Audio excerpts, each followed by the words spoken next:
So today we are coming to look at measuring performance of a company. The company can be a public company or a private company, which is sometimes called interpretation of financial statements. Interpretation of financial statements. Please, if you are not talking,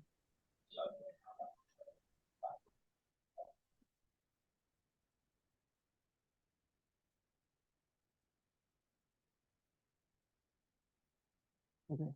So today we are coming to look at interpretation of financial statements. Interpretation of financial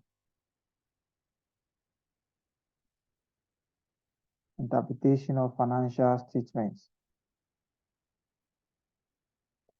Interpretation of financial statements. Okay. Under this one, we have basically this is all about how to measure performance of a company, or how do we interpret the figures presented by the company to maybe the users of the financial statements. So if you see 2019, 2020, the company has a revenue.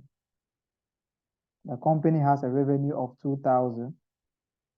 And in 2020, the company has a revenue of 2,500. What is the meaning of this? What is the meaning of this? The meaning is that the revenue of the company has increased by how much in 2020? The revenue of the company has increased by how much in 2020? 500. 500. Okay. Assuming the financial accountants in the, so sometimes if you see audited financial statement, you see that there will be some introductions. They will give you an overview of the performance of the company, maybe over 3 years or 2 years. So the financial accountants can say that their revenue for 2020 has increased by 25%, or they have seen an increment of 25% in their revenue. The question now is, someone who is not an account person, how would a person be able to interpret this? Okay, so that is what we are saying about the interpretation or the performance measurement of what? A listed company or a private company. Please, if you're not talking, you can mute yourself. All right. So whenever you see a company using maybe percentages, increase, decrease, how do you interpret that? What is the meaning of what they are saying? That is what we are going to look at today. And how can we also calculate this 25% for ourselves? That is what we are going to look at today.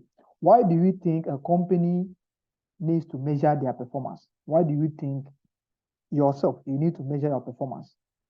Why do you think a company must measure their performance? Why do you think for decision making? For decision making. So for decision making, which form of decision? Financial decisions. For financial decision making. For financial decision making. Okay. To track progress. That is very nice. To track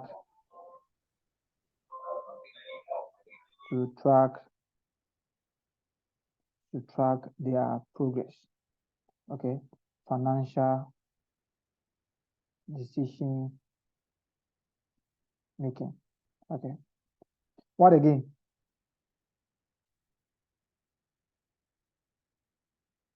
What again? What else? What do you think a company must measure their performance? Why do you think a company must measure their performance? For tax purposes. For tax purposes. Okay. Can you explain for the tax purposes? Because I'm finding it difficult to agree with you.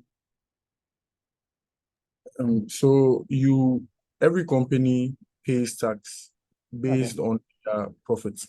So you need to measure your performance to know how much profit you are making, to know how much tax to pay. Okay. You you have an idea there. But if you are doing that, if you want to know the amount, then it means that the only thing that you have to do is to prepare your financial statement. As soon as you prepare your financial statement, you are going to know the amount of tax that you are going to pay. Okay. To attract investors. To attract investors, that is one of the. That is also to attract potential. For comparability, to compare with the or not. Okay. For comparability. Okay. For comparability purposes. What again? Yeah, Deborah. Okay, sir. To measure the financial strength of the company. To measure the financial strength of the company. Then it means that people, you already know the thing. So why are we here? Oh, we don't know. We are just trying. And your trials are correct. So let's just close the class and move on. All right. Okay. Okay. So these are some of the reasons why a company must measure their performance. There can be a question. Okay, someone say I should do an overview of the syllabus, isn't it? Okay, let me do that before we move on to this particular slide. Okay. I will do that since this is a combined class, financial reporting and corporate reporting. Financial reporting will also see this particular question for 20 marks in financial reporting, and corporate reporting will also see this, which is always question 5 for 20 marks. Okay. So let's come to the overview of financial reporting. Financial reporting syllabus. Okay. So let's take it question by question. Question 1 is always consolidated financial statements. Consolidated financial statements. My brother. Yeah. As you said, I should address you. Okay. Financial reporting and the corporate reporting, you can use them interchangeably, right? Financial reporting and corporate reporting. Mm. You can use them interchangeably. Because you are doing overview of the syllabus. Am I lying? Yes. And to me, or for me, what I know we are doing is corporate reporting. And I'm asking if corporate reporting and financial reporting, we can use them interchangeably. They mean the same thing. I am just asking. They mean the same thing. We have a students among us. I don't know. He's talking about if they say financial reporting and corporate reporting. Corporate reporting they are all reporting, but just that corporate reporting talk about issues at the top management level, some critical issues. For corporate reporting, we have capital restructuring. That is a corporate matter. But financial reporting is just the normal reporting that we do. That companies must prepare financial statements and those things. So corporate reporting goes beyond the preparation of the financial statements. It talks. Hey, please, I cannot hear.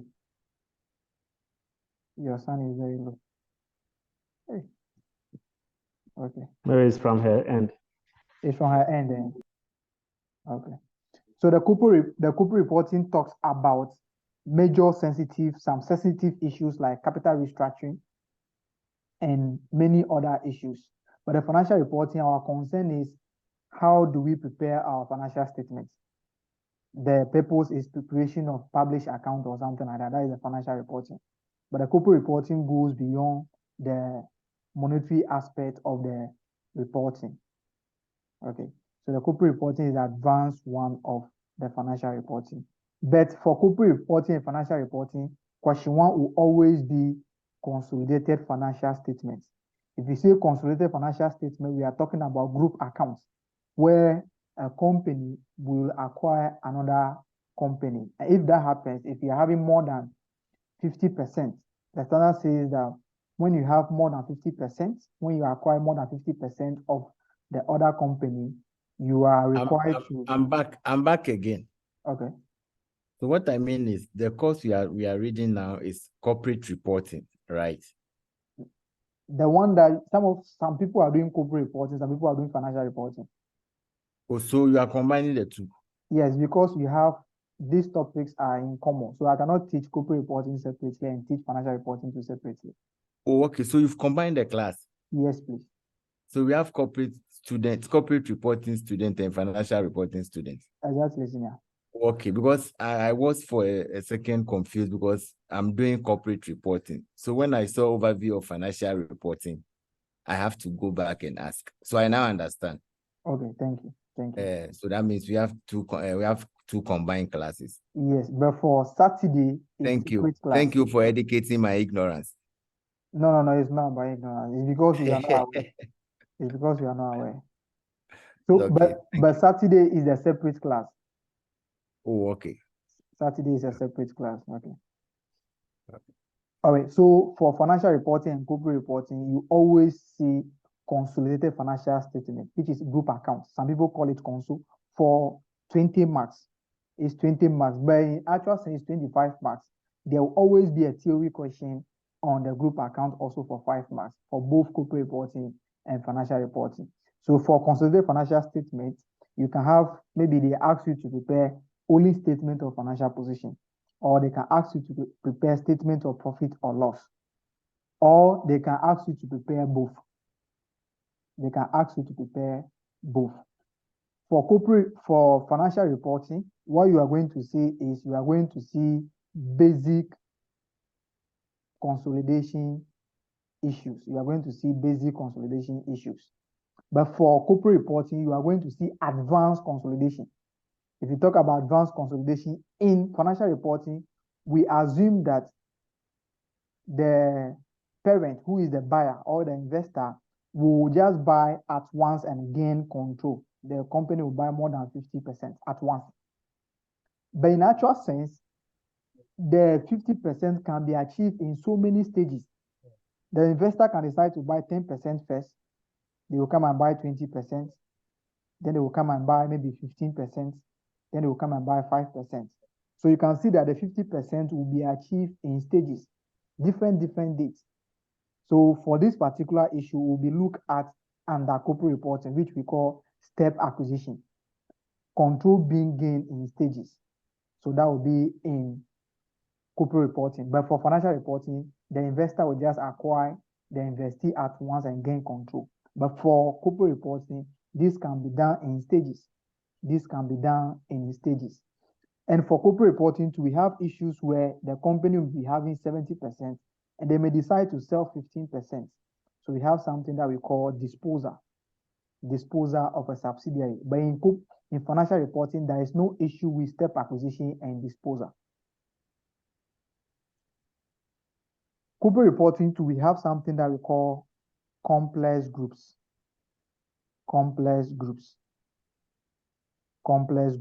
For financial reporting, you are only going to consolidate a subsidiary and associate, or only a subsidiary. But for corporate reporting, we have something that we call complex groups, where P acquires 70% in G, and G also acquires 80% in R. So P is the owner, P is having control over G, and G is also having control over R. The meaning is that P is exercising 70% of the 80% that G has over R. So we have something that we call subsidiary and sub-subsidiary. So the P also can control the R because the P is taking 70% of the 80% that G has in R. So we have something that we call sub-subsidiary. So if you are going to have the group structure, you'll be consolidating three companies. That is a complex group. We also have what we call consolidated statement of cash flow. The cash flow that we all know is for a single company. Sometimes you prepare a cash flow for more than one company. You also have what we call foreign subsidiary. A company in Ghana may acquire a company in Nigeria and they will have control. you can see that the two of them are using different currencies. How do we account for that? The company in Ghana, which is using cedis, must translate the CFA to cedis. That is what we call foreign subsidiary. So for financial reporting, what we are going to say is that it's just consolidated statement of financial position. There is no advanced issue. But for financial corporate reporting, we have step acquisition, disposal, complex groups, consolidated statement of cash flow, and also accounting for foreign subsidiary. Let's go to question 2. Question 2 will be the standards, which will be, this will also be 20 marks for FR and CR. You are going to have 5 questions, so each question is 20 marks. So question 2 will purely be standards for 20 marks. But in the exam, you are going to have 25 marks for standards in FR. CR will be 30 marks for standards. Okay. And out of these standards, they can bring 4 or 5. The minimum will be 3, but the maximum can be 5. So 3 to 5 standards for 25 marks or 30 marks. And out of these standards, mostly 3 of them will be non-current asset standards. If we say non-current asset standards, we are talking about standards that are regulating what? Fixed assets, non-current assets. So we have the IAS 16, which is property, plant, and equipment, IAS 40, and other standards. Any standards that is relating to non-current assets, leases, non-current asset held for sale, and discontinued operation. We are going to look at all these things. Question 2 is standards for both corporate reporting and financial reporting. Question 3 for financial reporting will be final accounts. Will be final accounts, which we call the published accounts. Published accounts. For the published accounts, you are going to see footnotes. It's just like the trading profit or loss that you have done at the SHS level, or the company account that you have done at the university level. But this one, the published accounts, you are going to have footnotes, and the footnote will always be about. So it's not easy like that.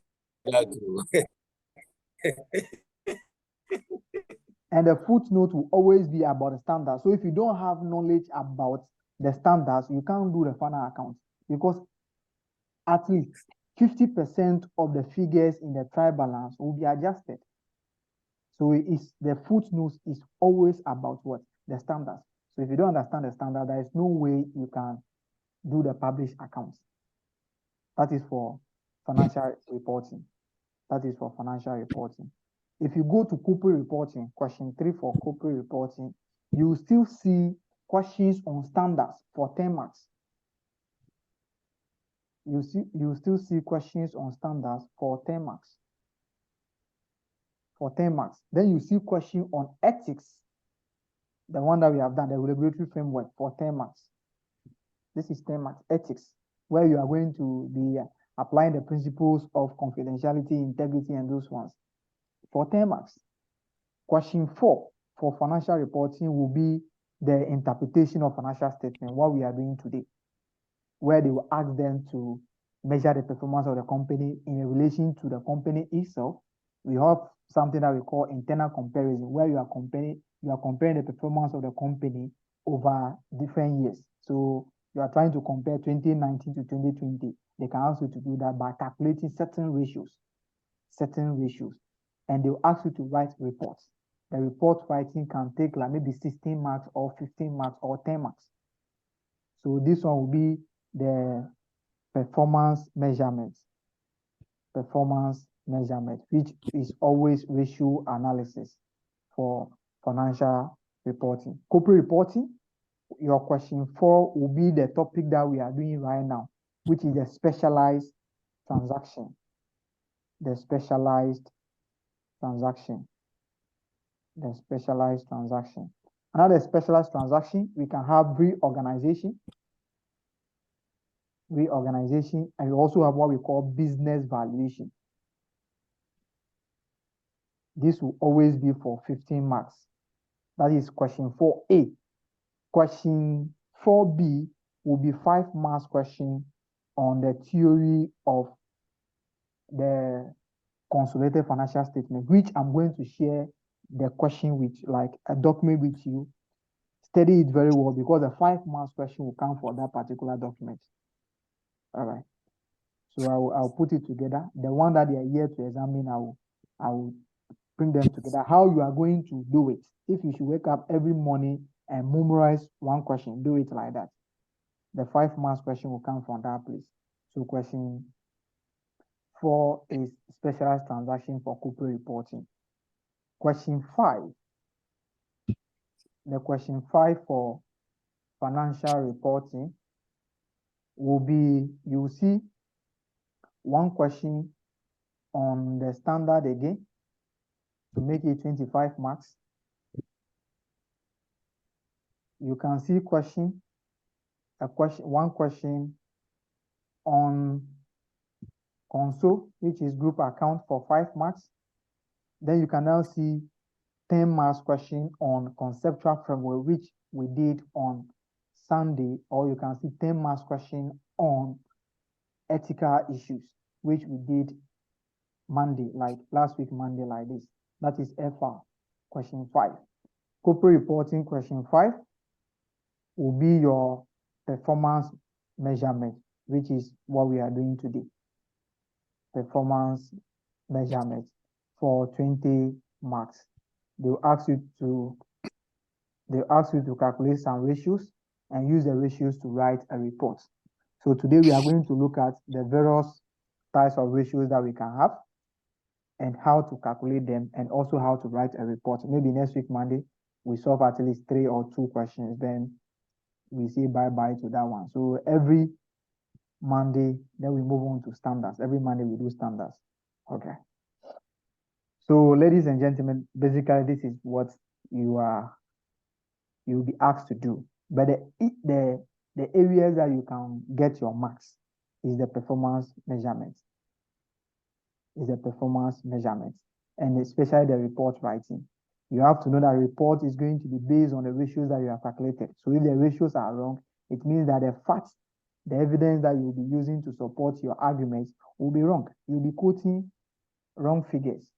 So calculation of the ratio is also very important, and the report writing is also very important. For 20 marks, at least you can get 15 marks from that place. Then you'll be there waiting for your remaining 35 marks. The console document that I'm going to share with you, if you memorize it, you can get 5 marks. You now have 20 marks. You are waiting for 30 marks. Question 4, specialized transaction. We are praying that all the questions that we are solving, some of them should come, but they should change the figures. They should change the figures so that maybe you can have all things being equal. You can have additional 10 from that place. Or let's assume that we are doing counting for marks. So it is better to prepare for the worst, but let's prepare for the best. So 15 marks. So you now have 35. This 35, you have 30 marks. Okay, let's assume that the ethics, you have mastered the ethics very well, and you are getting 8 marks there. 8 marks there. So how many marks are you getting? 40 something, isn't it? 43. Okay. I like the way you are keeping the marks in your head. 43. So this 43, you now have 15 marks to take your 7 marks from. That's 15 marks, 20 will be for console. With the console, sometimes you add the figures. So you can just go and put your skeleton there, add the figures. If you can't adjust the footnotes, you just leave it like that. They will mark you, they will give you ticks. Mostly you can also prepare the group structure. There are some basic things that you have to do.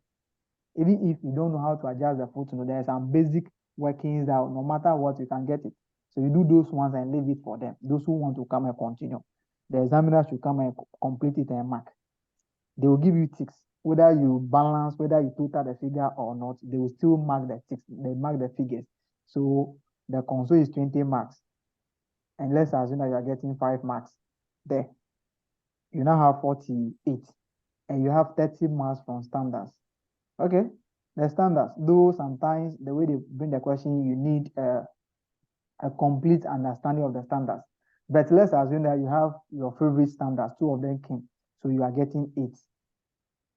How many marks are the institute will still be owing you how many marks? 6 marks in addition, because the pass mark is 50 and you're not getting 56. It means that they are going to dash you your 6 marks back. They are owing you 6 marks. So you have to pass the exam before you come and learn. Me, I'll always be here. If you have issues, you can call me. Okay. The passing the exam is the most important thing. So that is that for corporate reporting. Financial reporting too, you can still use it the same thing. Your ratio analysis, get the marks there. Your console, your own will always be the easiest one. Your console is the easiest one. There's no advanced issues there. So you can do that one. Then if you have ethical issues, you can tackle them. Then you will now come and face your published accounts, which we are praying that maybe the questions that we are going to solve, they should bring something from that place. Nobody knows. And the standards actually something should happen. Okay. So ladies and gentlemen, this is basically the overview of what the syllabus and then the exam structure. Sir, Yes, senior. sir, Yes, senior, I can hear you. in respect of the standard, the corporate reporting standard compared to the first standard, the approach, some of the time, the way they ask the question, the approach is different. But this thing is, they are calling you corporate reporting students. It means that you have passed level 2. So they will be the same Yes. standard, but they are going to raise the question. They are going to raise the standard of the question small. So just that the question will be raised, the standard of the question will be raised small. So you need a critical thinking to be able to answer it. But the financial reporting, the same question about the standard, they can bring some fundamental questions for them to answer. But for corporate reporting, we assume that people you have mastered the standard, so you can deal with complex issues. So the approach is not different, but just that the standard of the question will always be different.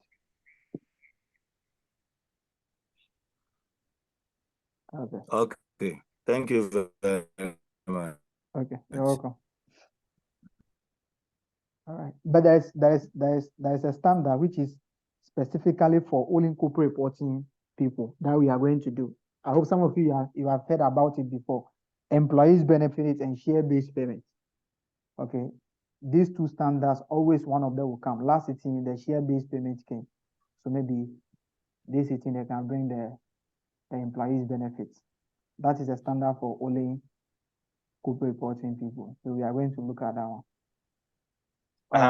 So hello, sir. Yes, yeah. Yes, I was asking concerning the solutions to the questions given. Some of us we can't write because for internet connection we have to go outside to get internet connection. So I was asking if you could give us the solution so that as we walk through the examples, we will know how we are faring. I don't know if that's possible. The solution that you can get is the solution to the question that we have solved in the exam, in the class, during the lectures or something. It's a solution that you have solved during this one. So this one I'll be saving it as PDF, so that I will share it with you. But the solution to the other questions that you can't get it because I don't have solution for my questions. And those questions are there for you to try yourself whether you have understood the thing or not. Okay, but do you have the solution for last week's class? Last week one. I'm taking the corporate question reporting. 3. We started with question 4, or? Yes, we started with question 4. So the 2 questions that we did, do you have the solution so that we can go through them? We didn't solve the second one. We said that we are only going through the footnotes, but we come and solve the question itself fully. So Saturday that will be the first question that we solve. Saturday that will be the first question that we solve. Okay. Thank you. Okay, please can I come in here? Hey, it seems like this is the opportunity for everyone to talk. Hello. I would like to ask that I just want to rule out all fears. With the standards, I'm always hearing when you go to PSA, you hear standards. When you come here, you hear standards and all that. And I think with your first lecture about the regulatory framework, few of them have been mentioned in there. I just want to know what's the simplest way out to be able to identify the standards and differentiate them and when to use them, because some of us, we are new in accounting. So this whole hearing of standards is scaring me, whether I should go forward with the lecture or to pack out. So the standards that we are mentioning, you haven't heard about it before. No, I mean, there are lots. You get it. Even some of them, you mentioned a number attached. Yes. You get it. So I'm asking that because all the time I hear different ones, some with 17, some with, I think there's one in front of me. There's a number attached. I'm asking that since these standards are many, what's the simplest way for some of us to be able to identify them and know how to use them or something? Because you said the question will come from that area. Yeah, whatever number that they are going to say, if they say IS20, they will attach what that particular standard is regulating. So if you see IS20, they will attach government grants and government assistance. So it will deal with issues relating to government grant, which we are going to do. So whenever you see an issue like that, you see that, okay, this is a government grant. So this particular. And the examiner will always ask you, in accordance with this particular standard, how will the company account for this? So don't be confused with the standards. They always attach name to them. They cannot just put the numbers there and leave it. Okay. I hear. Thank you. Okay. All right. I hope we can now move on now. Okay. All right. So we are talking about how should or why do a company measure their performance? Okay. One of the basic reasons why performance of a company should be measured is about the management incentives. You see, the company would like to reward management for the good work done. So sometimes management promotion and those things are based on their performance. So if we want to promote or we want to increase the incentives or the bonuses for management, what will be the benchmark? Based on what are we trying to increase okay, they have increased revenue or they have increased profit by 25%. For that reason, we have to increase their remuneration or something like that. So that is one of the reasons to increase management motivation or something like that. All right. People will also be interested in how profitable is the company so that they can put their resources there. They can put financial resources there. So to attract potential investors is also one of the reasons a company may choose to measure their performance in addition to all that you have said. So they can ask you, what is the importance of measuring the performance of a company? Then you have to say this, maybe 3 or 2 questions, maybe 3 or 5 marks or something. Okay. They can also ask you, if you are trying to measure the performance of the company, what are some of the things that you are going to encounter? Or what are some of the difficulties that you are going to encounter, which will make you know to come with a proper or efficient measurement? What are some of the things that you might encounter that will prevent you from having efficient or effective exercise? Okay. When you have wrong figures. When you have wrong figures? Wrong transaction.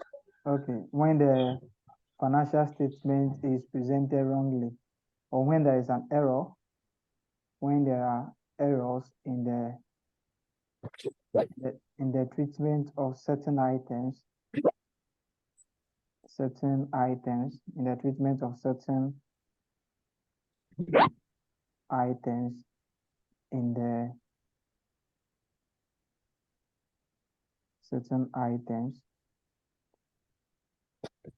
financial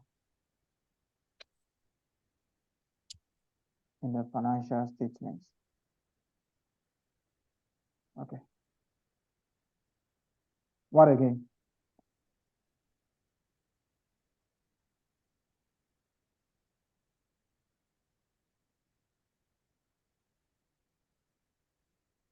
What do you think will also be a factor? So I think seasonal variation can be a factor. Okay, seasonal variation can also be a factor. What do you mean by seasonal variation? So seasonal variation, because in certain periods of the year, the sales or revenue of companies do go up. So, for instance, in the Christmas season or in the festive season, for example, this beverage companies, they are able to make sales, more sales. So, if you are doing a comparison around that period, a comparison in the period of the season or the festive occasions, their performance do go up than when there are no occasions. Okay, Thank you. that is very nice.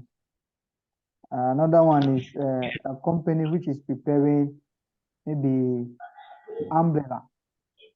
Okay, you see in the rainy season sales will be high, isn't it? But in the dry season, sales will go down. Okay, that is also a factor. What else? Can we say changes in accounting policies or differences in accounting policies? Yeah, changes in accounting policy can also be a factor. Changes in accounting policy. Changes in accounting policy can also be a factor. All right, what do you mean by changes in accounting policy? That is let's say in the previous years maybe companies using like let's say FIFO method, and the following year they use let's say LIFO. Maybe the figures is going to change in measuring the performance of this thing. Maybe it can cause a problem or like it can hinder something small. Please, can you make the handwriting a bit legible? Right, Charlie. The handwriting there is somewhere. I will try. Senior, I will try. Don't worry, I will try. Okay, changes in accounting policy. Okay, that can also be a factor. That can also be a factor. The next one is what?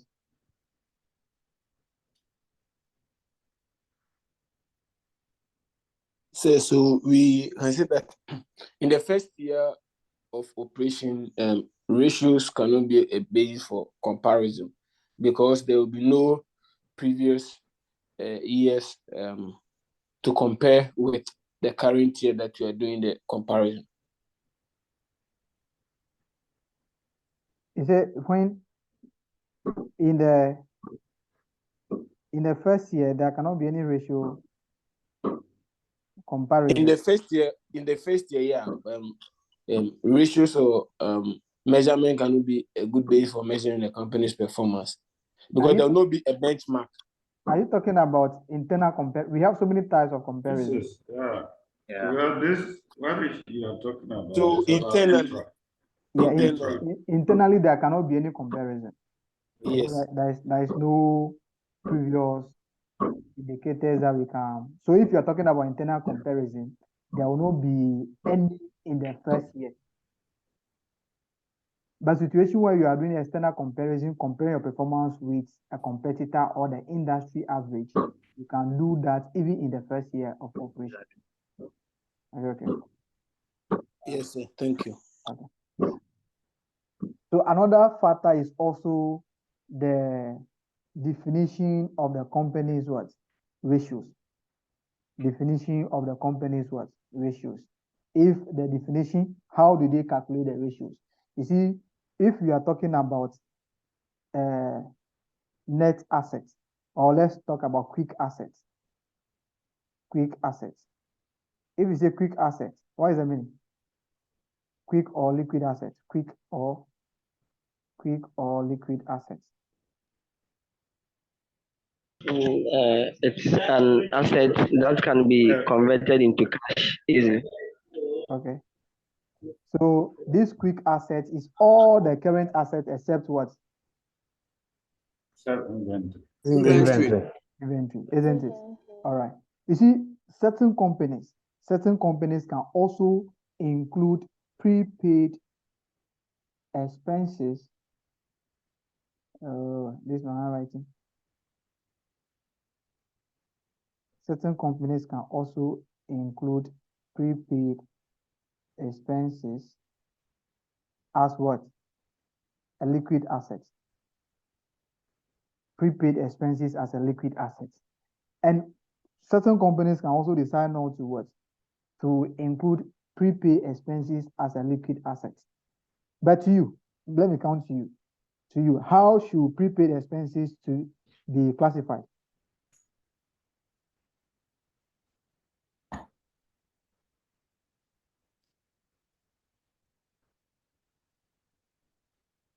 Prepaid expenses. You see, the prepaid expenses is something that you have paid in advance. Okay.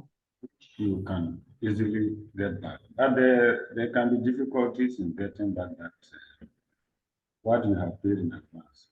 Okay. How sure are you that where you have made the payment in advance, there's also liquid cash for the failure to pay? Okay. Is it the issue? The issue is even that you will not get it back. Nobody, GRA will not refund your prepayment to you. They will just be waiting for you to come and enjoy it. So it's just something that you're going to enjoy in the future. They will not give you any refund. So prepaid expenses are not classified as liquid what? Exactly. Assets. Are not classified as liquid assets. But certain companies, the company can decide to, like maybe the first year, they do not have any issue with what? Prepaid what? Expenses. This year they are having it. They are not including prepaid expenses in calculating their quick ratio. Or the first year, they didn't include prepaid expenses in calculating their quick ratio or the acid test ratio. This year, they are including the prepaid what? Expenses in calculating the quick ratio or the acid test ratio. So you can see that their definition for certain ratios or certain items to be included in ratio is not consistent. So sometimes the definition for the ratios is also a factor. I want to talk about what we call creative accounting, but it is already said in the error. It is already said in the error. So you have to know that financial statements are being prepared by humans. And as humans, we can do a lot of things. So we can massage the figures. We can massage the figures, which we call the creative accounting. Certain companies, what they will do is that for them to increase maybe their gross profit margin, what they will do is that maybe 10 days to the reporting period, then they will go and dispose of a major asset. They will go and dispose of a major asset and make a huge what? And make a huge profit on it. Then this profit is going to increase the profit for the year. So they want to increase their net profit margin or gross profit margin or the return on capital employed. So if you are selling the asset, it means that the net asset is going to reduce and the profit is going to increase. There can also cause increase in the return on capital employed. That is 10 days to the reporting period. Then as soon as the new accounting year starts, these people will go back and purchase the same asset again. So that is what we call, that is one way of the issue that we talk about as creative accounting. This can happen. And if this happens, they are misleading you. What you are going to be saying that the company is doing well, in actual sense, the company is not doing well. People are making fool of you. All right. So the issue about creative accounting can be okay, it's not error, it's a different thing. Error is something that you don't know. So this one, we can also talk about creative accounting. We can also say that the performance measurement is always based on what? Quantitative what? Factors. Quantitative what? Factors. A company might be doing well because of its location. A company might be doing well because of the relationship that they have with their customers. A company must be doing well because of the knowledge of its employees. But mostly what we say is that the sales of the company has increased. So what is causing the sales to increase? There are certain things that we can't measure. So mostly the performance measurement is being geared towards what? quantitative characteristics. Meanwhile, a lot of things that is happening can be attributed to what? To something that we can't measure. So it does not consider qualitative what? Facts. That is also some of the things that will, if you are saying that the sales has increased, now you want to talk about it, you want to interpret it to the shareholders. What is causing the sales to increase? Then you will not be talking about the company has give a discount, the company has carried out advertisement and those things. In actual sense, the company hasn't done anything like that. It's because of the location. It's because of the relationship that they have with the customers. It's because of recommendations that they are getting from the existing customers. But you are now saying that they have given a discount, they have done advertisements, they have made efficient use of the assets, which are all lies. Which are all lies. So basically what I'm trying to say is that this is the limitations of what? They can also ask you limitations of ratio analysis. These are the things that you have to see. But we are here to talk about the ratio analysis. Any question before we move on to the tools that we can use to measure the performance of a company? Any question?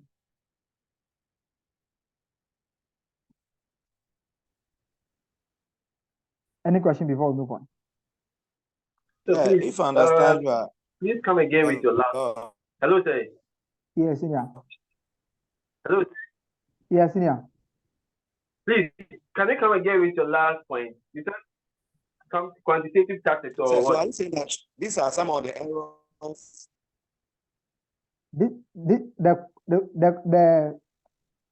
The performance measurement does not consider qualitative facts. Does not consider qualitative facts. That's what I'm talking about. We base the thing on only figures. Are you okay now? All right. Someone was also asking something. Okay. Yes, sir. Yeah. If I understand you are, what you are telling us is that even though the company will be the network is the company, even though the company progressing, working hard. Yes. The company will be progressing. Robert, No. please, can you come again? Yeah, the company will be progressing. The company will be, like things are going on well, but we don't recognize these things as the factors that, affect the company, if I understand you that way. What I'm saying is that, you see, the sales must be increasing. But what is increasing the sales has nothing to do with something that we can measure. But what we are going to do is that the sales has increased by 25%. Then we will be thinking about things that we can measure. That the company has given a discount of 5%. The company engaged on advice.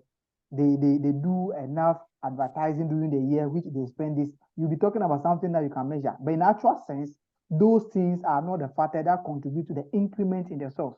It can be the location of the company, which we can't measure. Okay. It can be the recommendations that we are getting from the existing customers. It can also be the relationship that we have with with the customers. It can also be how socially responsible that we are as a company. That is also increasing our sales. But we don't relate our increment into these qualitative factors. So we only base it on quantitative factors. And that is also an issue that you might be having if you are measuring the performance of the company. You might be thinking that this is the thing that is causing the thing, but in actual sense, that is not the case. All right.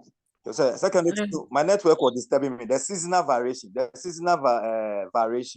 Yes. Can you please throw small light on it for me?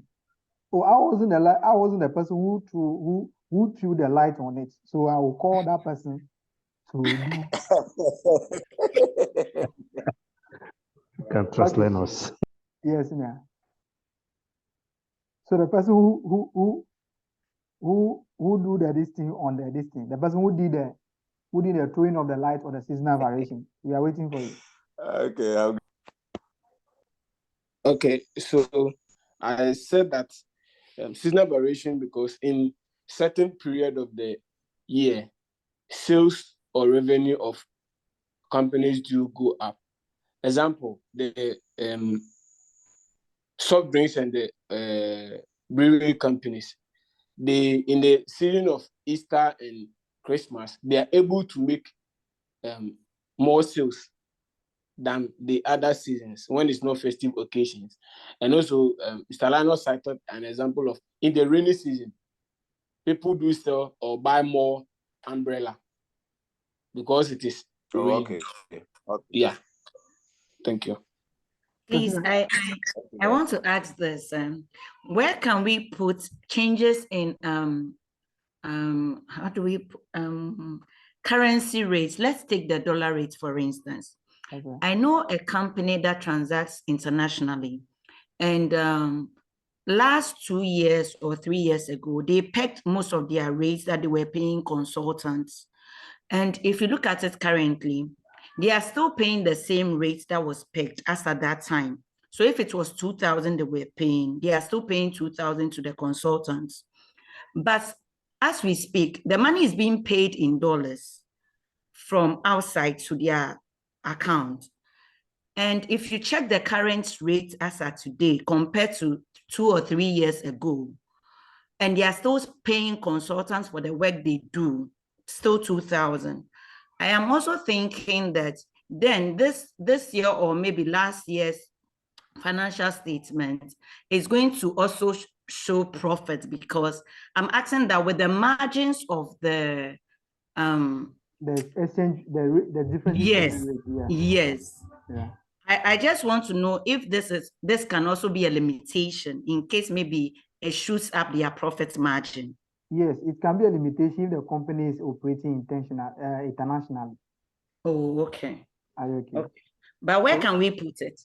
It will still it will be under, it will be this thing on its own. It will be a point on its own. Oh, okay. Okay. It will be a point on its own. So the only thing is, if the exchange rates are the same, there won't be any effect.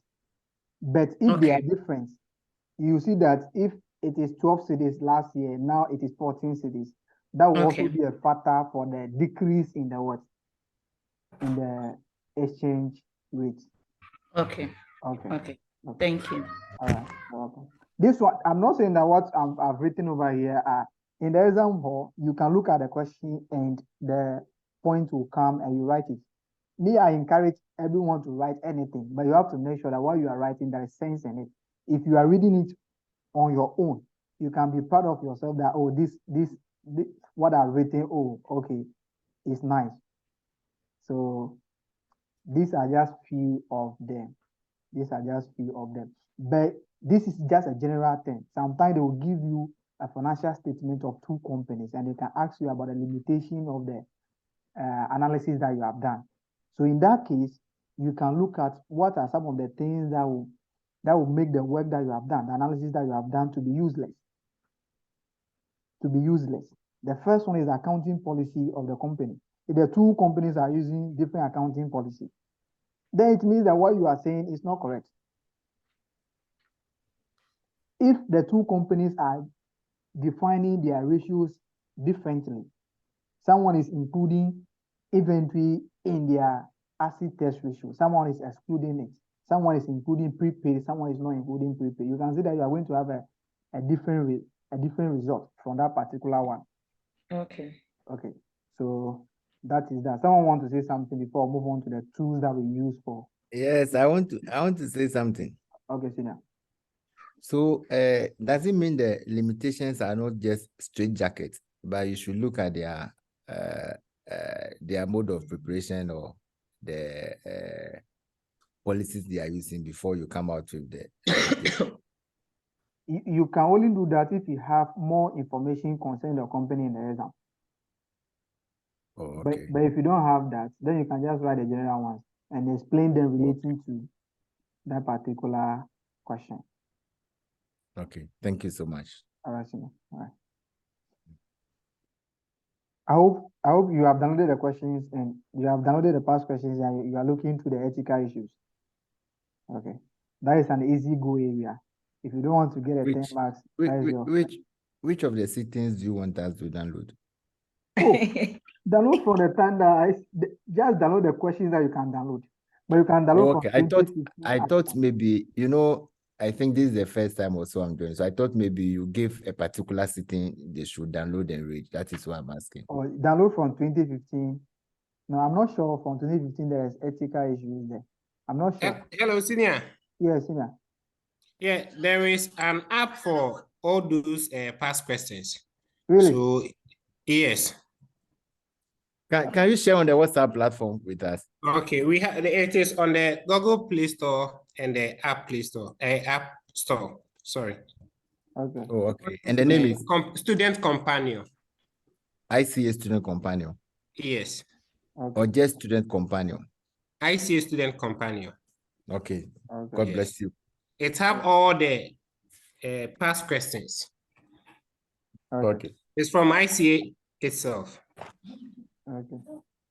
So, but if I want to advise you, download the questions from maybe the time that they introduced the new syllabus, maybe 2019 November to March, because this sitting, last sitting, these things are not yet out. The suggested solutions are not yet out. So you can download from November 2019 to March 2023.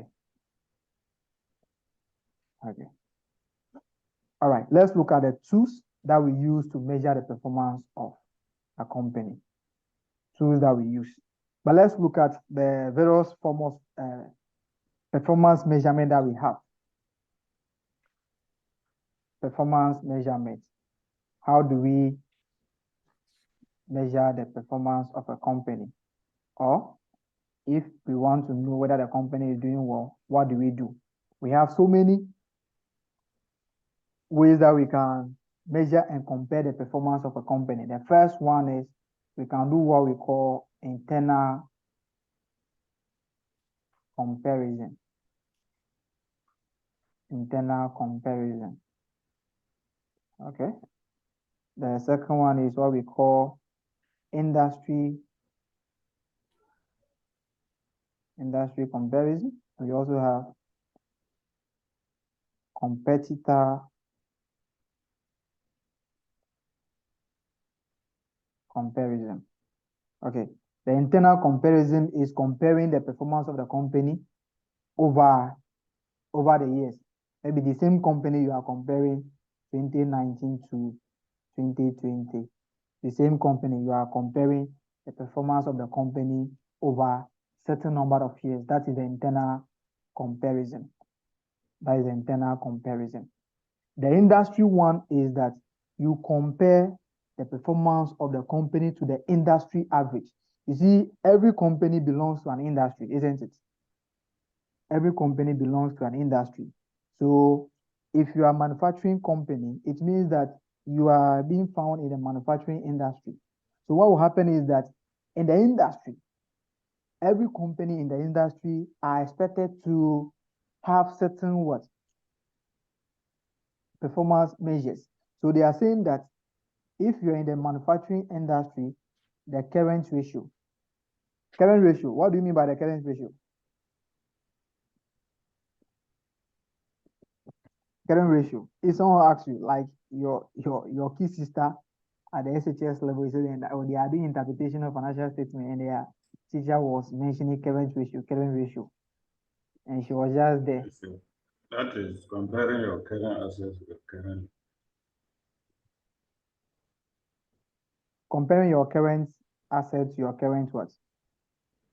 Liabilities. Hello, sir. Yes, yeah.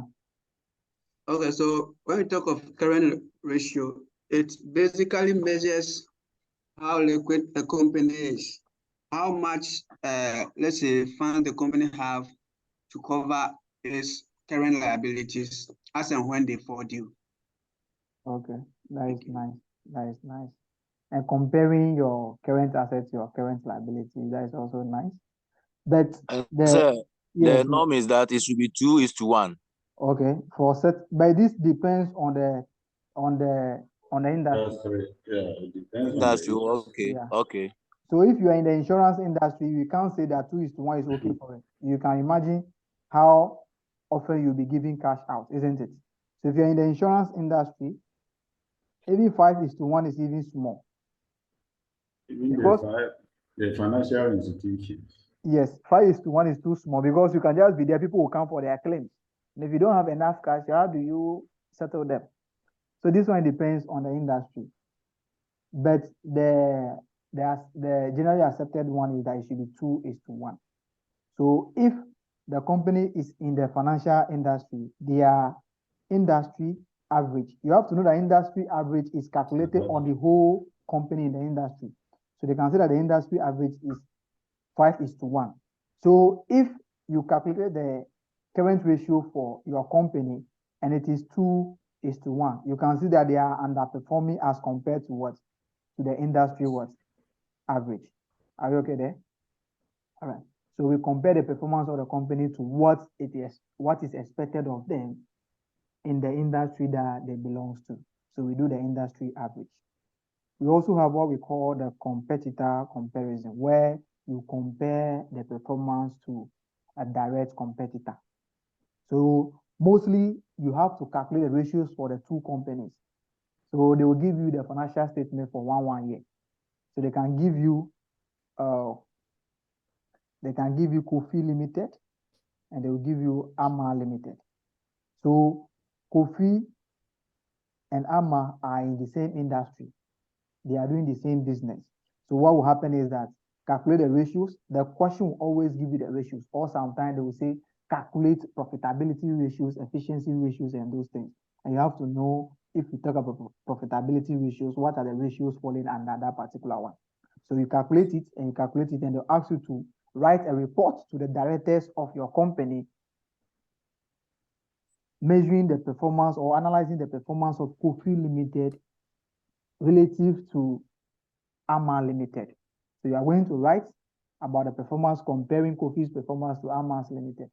So why will you say Kofi's Limited is doing better than AMA? This is because the gross profit margin of Kofi is 50% and that of AMA is 35%. There is a difference of 15%. That is showing that Kofi is doing better. Okay, that is all about the report writing, but let's take it one by one. Let's take it one by one. So these are the types of comparison that you can do. And in the exam, they can give you one of this, or they can give you maybe two. They can give you two financial statements of the same company, and they will still give you the industry average. And they'll ask you to compare the performance of the company and also in relation to the industry average. So you calculate the ratios for 2 years, compare the performance, and now compare the current year performance to the industry average. They can also ask you to do that. They can also give you 1 year and give you always they will calculate the industry average for you, or they can give you information that will enable you to calculate the ratios for the industry average. So you now calculate your ratios and compare, or they will give you the financial statement of two different companies. Sometimes they can also calculate the ratios and put it there for you and now tell you to do the analysis, to write the report. They have calculated the ratio for you already. For two companies, then they will now ask you to compare them. Okay. Let's look at the tools that we use to measure the performance of the company. Let's look at the tools. The tools. How do we measure the performance of a company? We use, yes, do you want to say something? Linus. Yes, yeah. Please, the internal comparison and the industry and competitors, are they the types of how we do performance, how we measure a company performance? You are saying that is it a title for? No, please, I'm asking the internal comparison and the industry comparison. I'm asking if they are the types of performance of a company, measuring a company's performance, or they are ways or how we measure a company's performance. Okay, you can say there are ways of measuring a company's performance. If you want to measure the performance, it means that you have to compare maybe two things and say this person is doing better. Okay. Are you okay? Okay. Right.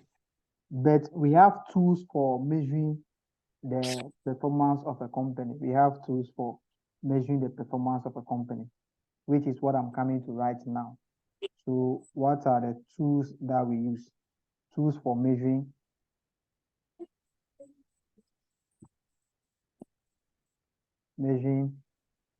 performance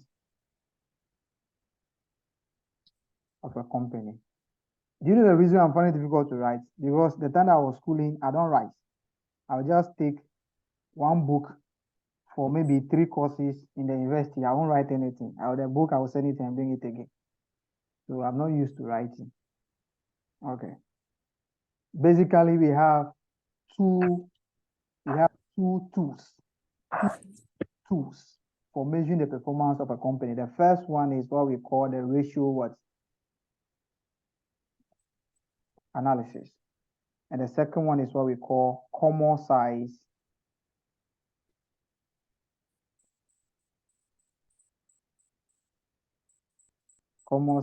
analysis or comparison. All right. The ratio analysis and the common sized. We are going to take them one by one. Under the ratio analysis, if they say ratio, what is the meaning? Ratio.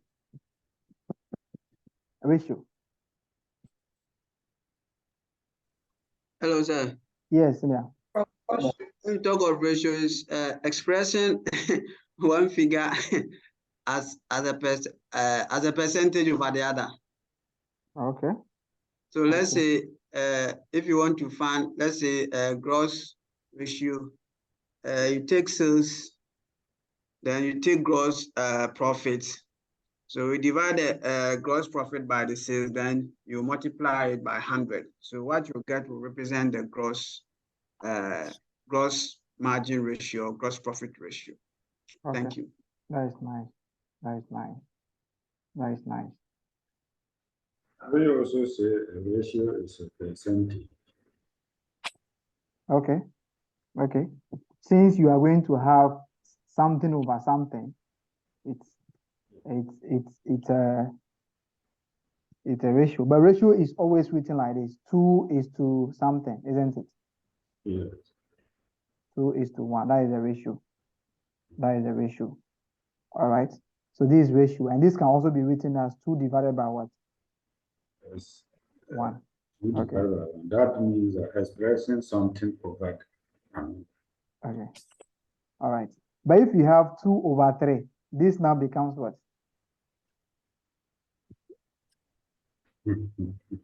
Fraction. No, please. This is proper ratio. No, please. All right. The mixed ratio. This is what we call proportion. Proportion. But we are not doing mathematics. Let's move on. All right. So the ratio. Let's test our mathematics skills. So what we are saying is that whenever you are trying to express something as a percentage of the other, we see you are doing what we call a ratio, isn't it? So under the ratio, what we have is that we have 3 broad, we have 5 broad categories of ratios that we can calculate. We have so many ratios. The ratio, you can just stand up and form the ratio yourself. You can also stand up and say you want to calculate current assets to long-term asset ratio. The company can define the ratio themselves. But there are some generally accepted ratios that we have to use to measure the performance of the company. So if you are talking about this, what are some of the ratios that you have to do? So we have some of them that are generally what's accepted. But the company can also choose their own ratios and do the analysis to measure their performance. The banks, you see the ratios that we have been seeing, where you will see gross profit margin and those things. Financial institutions, they don't normally use these ratios. They have their own ratios that they use. But if you are talking about a manufacturing or reporting entity, a company that is there to make profits, what are some of the ratios that they can do? So if you come to the ratio analysis, let me take the ratio analysis first. If you come to the ratio analysis, we have 5 broad ratios that we have to calculate.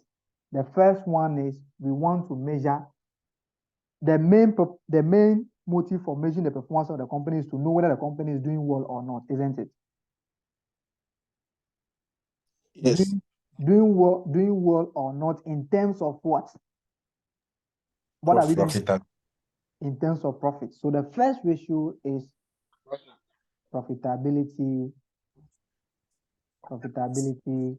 ratios. Profitability ratios. Let me put in profitability ratios. Profitability ratios. And under these profitability ratios, we can use certain things to measure the performance of a company in terms of what? Profits. The issue now is the company has sales of 20,000 and they have, this is revenue. And this is what? Let's assume this is cost of sales. Cost of sales is 12,000. Okay. Before the company can start taking care of their indirect expenses or their fixed costs, what is the profit that they are making? 8,000. Is what? 8,000, isn't it? And this is gross profit.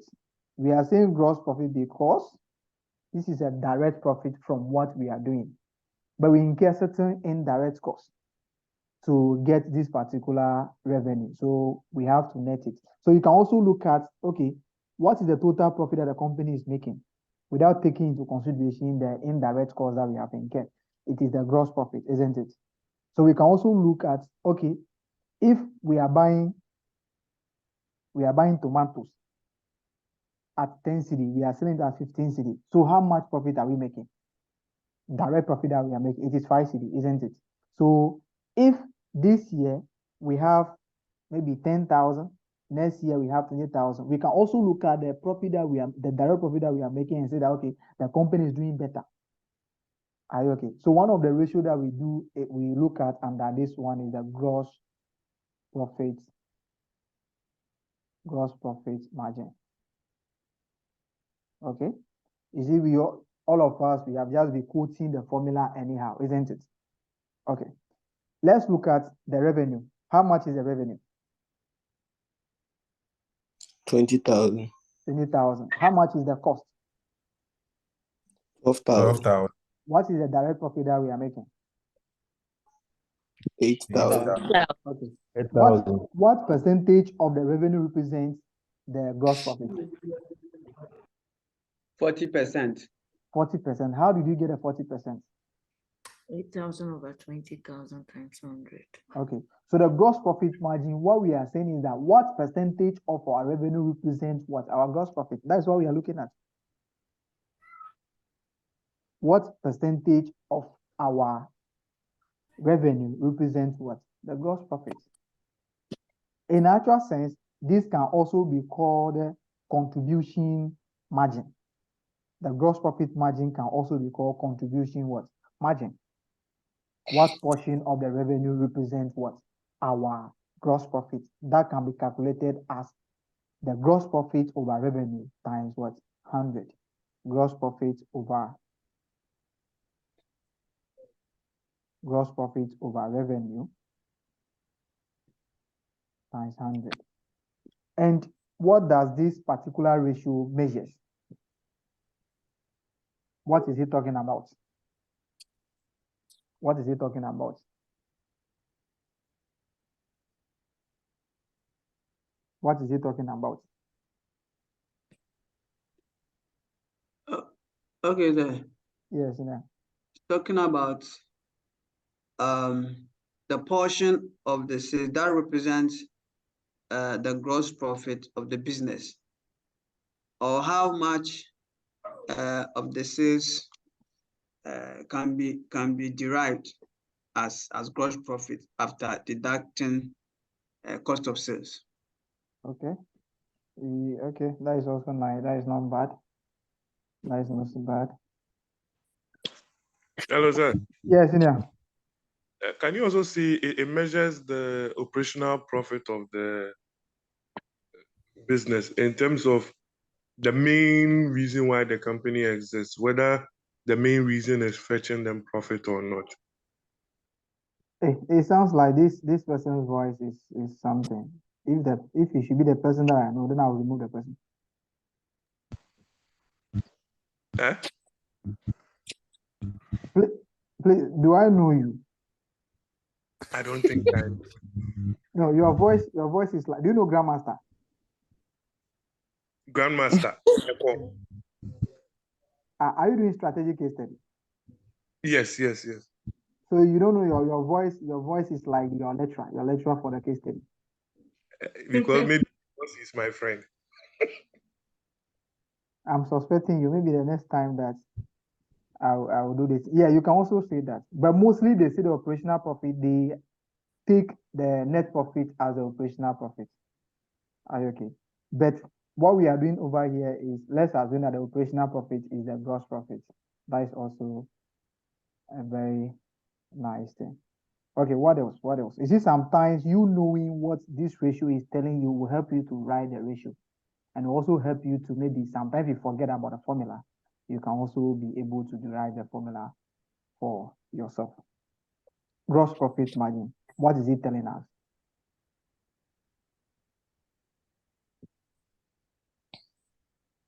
So, I think it helps to control cost of sales or direct costs.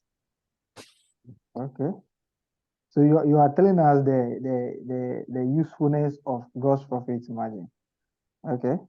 That is also nice. That is also nice. That is also nice. Okay.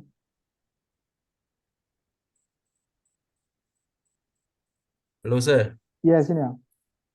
I think it is also telling us about how much of our sales or revenue is going into the purchase of raw materials. Okay. Okay. Yeah. Not only the purchase of raw materials, you can see that you know that the direct cost consists of what? 3 items. The raw materials, labor, and the what? Direct expenses. So it can also tell us the amount of money that we are spending on our direct what? Items. Okay. All right. All right. So the company is also this one is also telling you the amount of the revenue that you are retaining to take care of your what? Your indirect expenses, or the proportion of the revenue that is going to what? Cost of sales. This is also telling you that for every sales made, this is the profit that you are making on it. So if this is 40%, we are saying that this is 40%, isn't it? In money terms, this is 40 pesos. Am I correct? Yes, please. Yes, that's correct. So it means that for every 1 cedi sale that we are making, how much is the profit? 40 pesos. 40 pesos. Okay, that is also telling us. And this can also help you to control your cost of sales. As our sister have said, the gross profit margin tell us the proportion of the sales that we are retaining to take care of our indirect what? Cost. And this also, the usefulness of this one is that it will tell the company to know how they can control their cost. It is something that is going to prompt the company on how, or if there is a need for them to control costs or not, or it will also tell the company whether they are efficient in controlling costs or they need to do more things to control costs. Someone is cycling and writing on my listing, and I'm trying to punish that person, but I can't see the person. Okay. Let's look at the gross profit. So let's come here. Increase in gross profit and decrease in gross profit. What do you think generally? What do you think will cause increase in gross profit or decrease in gross profit? Let's look at this one before we move on to the next one. What do you think will cause an increase in gross profit margin over a year. Year 1 to year 2019 to 2020, there is an increase in it. What do you think will cause this increase?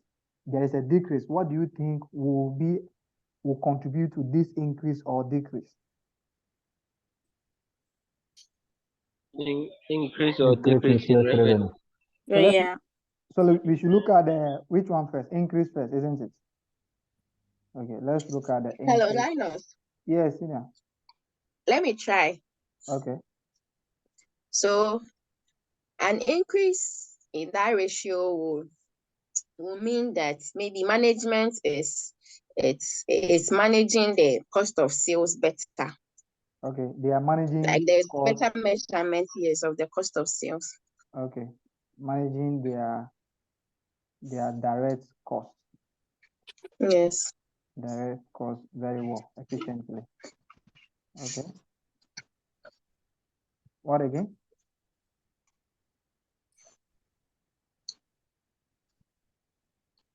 Hello, Lano.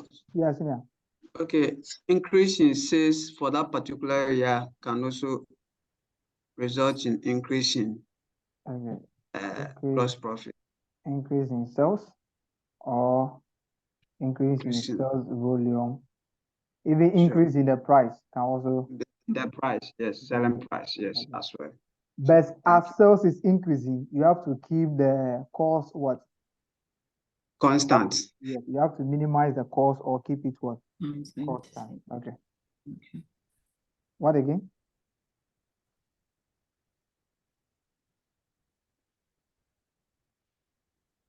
The company can also they are making efficient use of their what?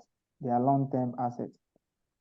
Effective use of their long-term what? Assets. Okay. They are making efficient use of their long-term assets. There can also be a situation where there was what?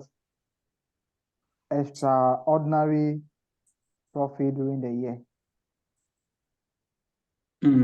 Extraordinary profit during the year. The extraordinary profit I'm talking about over here is profit on disposal of what? An asset. Okay. Profit on a disposal of an asset.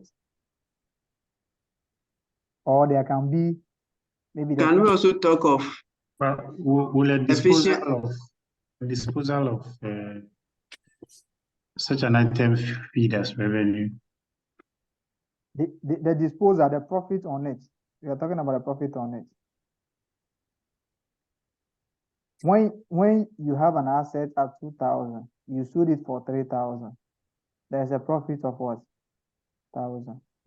Yeah, I understand, but I'm saying that if we are dealing with gross profit margin, yeah, the revenue or whatever profit we realize from sale of asset should be down there as part of comprehensive or other income rather than revenue, because it's not part of our main operations. It depends on the policy of the company.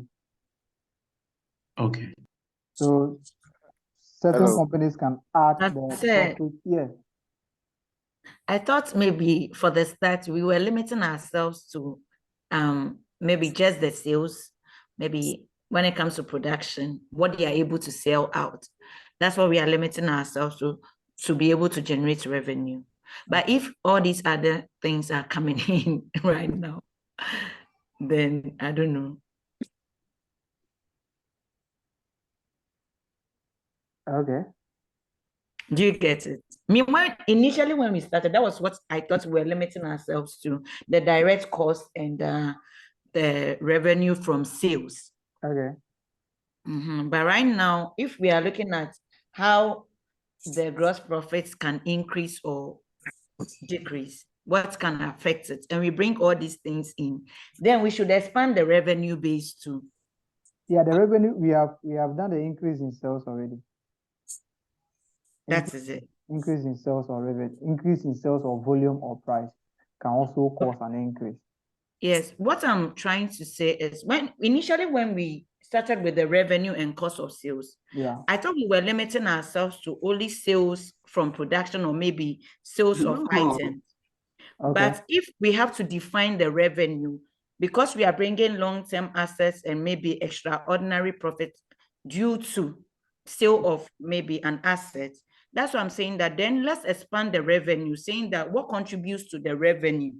No, in the exam, the focus will not be on what contributes to the revenue. Okay. Are you okay?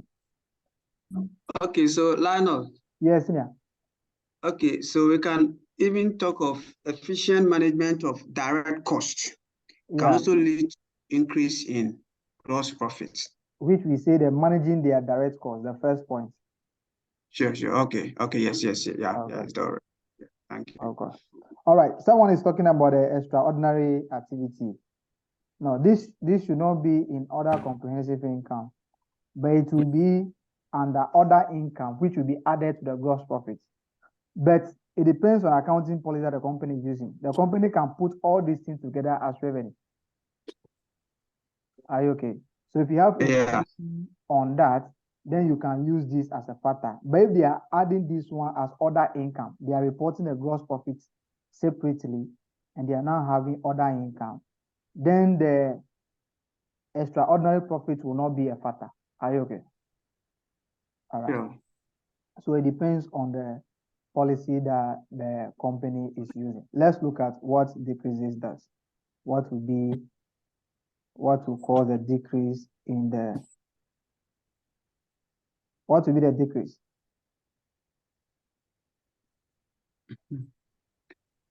So obviously the first one will be decrease in sales volume. Less sales.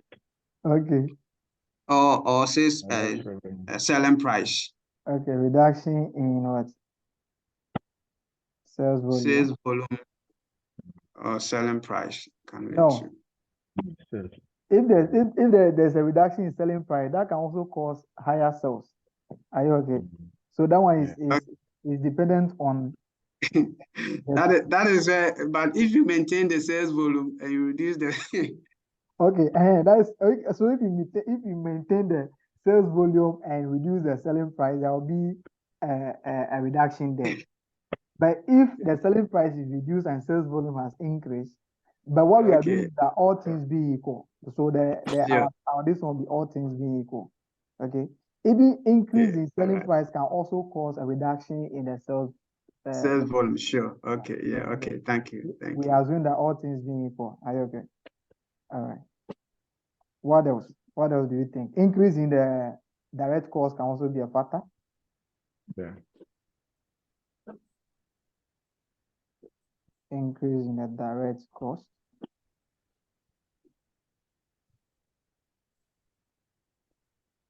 It's fine. Yeah, let me put this one down first. Okay. I don't have a good memory, so let me put this one first. Okay. Okay, you can come now. Okay, when there is increase in production cost. We have done that one. Increase in the direct cost. The production cost is part of the direct cost. Okay. All right. Even if the company is not making efficient use of their long-term assets, can also be a factor. Are you okay? Let's look at the next ratio under that one. Let's pick the revenue. The first example that we have. Classes. Let's pick revenue 20,000. Let's pick cost of sales. Cost of sales to be 12,000. That is what we have, isn't it? Yes. Okay. And we have 8,000 as a gross profit. So gross profits. So let's see fixed expenses. Let me just make it operating expenses, so that nobody will be asking me question again. So operating expenses. So let's assume that operating expense is 6,000. What will be the net profit? Net profit. Yeah. 2,000. It will be 2,000. This net profit is generated from what? Revenue, isn't it? Yeah. It's the net profit 2,000. It means that 2,000 of the revenue will be retained and part of it will be distributed to the shareholders for their return, or we maintain all. So this is the actual profit that will be retained. But the question now is what portion or what percentage of the revenue represents the net profit? What percentage of the revenue will give us the 2,000? That is what we call the net profit margin. The net profit margin. Net profit margin. So what percentage will give us the 2,000? 10%. 10%. How did you calculate the 10%? Is that 2,000 net profit over revenue times 100? Okay. But mostly what we use is that we use net profit before interest and what? Tax. Tax. Over revenue times what? 100. In the exam, the examiner will define the net profit margin for you. Net profit margin can also be called operating profit what? Margin. So whenever you see operating profit margin, don't be confused. It's the same. Are you okay? So, all right. So the examiner can define the net profit margin for you. They can say net profit before tax. They can say net profit before tax. If they say net profit before tax, is net profit after what? Interest. But if there is no definition as to how you are going to calculate it, it is net profit before interest and tax over revenue times what? 100. The revenue will be net revenue. So if you see return inwards there, you subtract the return inwards from the total revenue. So but in the exam, they will not bring anything like return inwards. They will do all the workings for you and just bring the final figure for the revenue.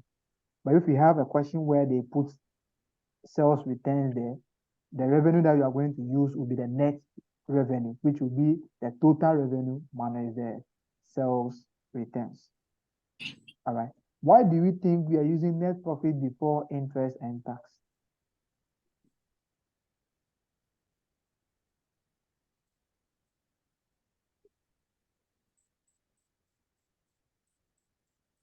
Why do you think it's not net profit after tax, but we are doing before interest and what? Tax. Do you have any idea why it is like that?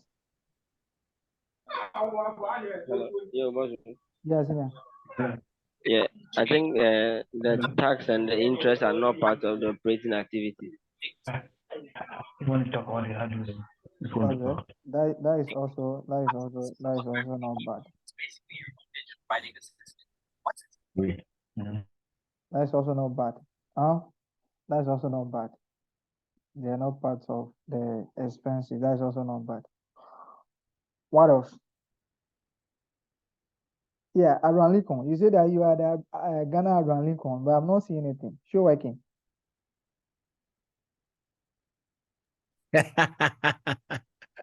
Don't worry, I'll show working very soon. Okay, senior.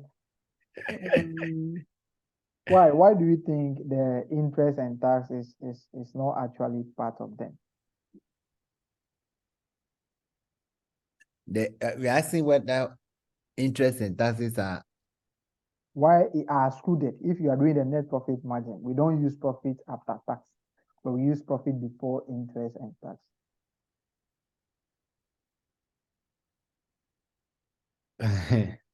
I think it will not, if we use the net profit after tax, to not show a true reflection of performance of the company. Why do you think it will not show a true reflection of the performance of the company? Why do you think so? Okay. Because that's my... Can I come in here? I think the interest and the tax are external determinants. It's not determined by the internal organization or the company. So when you include it, it will also misconstrue or give a wrong representation of their true performance what the company is actually doing. Because tax, for instance, is not the company that determines the tax to pay. Yours is compliance. I don't know if I'm right about it. No. So, Everything that you say, you are right. oh, Okay, no, I I'm think just trying. There is no wrong answer here. Okay, so I think for the two, it is not determined by the organization's performance. So Okay. it's an external I don't know how to put it, but this is They what, have limited control over it. yes, that is it. Okay. That is nice. So the guys are waiting for ladies to come before they will get the idea and conclude it. That is also nice. Ladies first. Ladies first. Okay. We always want to back them up. No problem. Hello, Brain. Yes, Senior. Can you hear me? Yeah, I can hear you. I can hear you, Senior. You see, the interest and the tax, they're paid out of profit. They are expenses that you paid out of profit. So if you want to know the true performance of the company, you have to use the net profit before the interest and tax, because interest and tax, they are paid out of the profit of the company. Okay, that is nice. That is nice. That is nice. That is nice. All right. Say something. Yeah, someone wants to say something. Okay.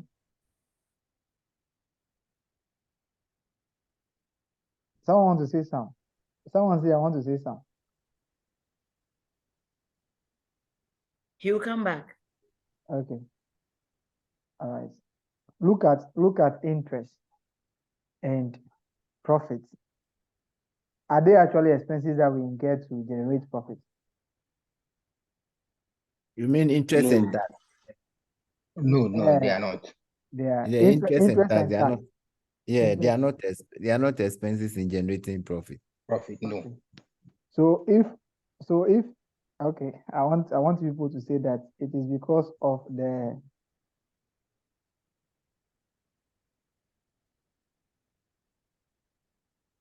what is that? Margin what? Concept. Yes. Okay. But people saying that interest and tax are paid out of profits is also true. They are expenses that you have to pay. If you can only pay it if you make profits. So if there's no profit, no interest and tax will be what? Will be sent to or will be paid. But the issue is the matching concept. So we can we say they are final deduction?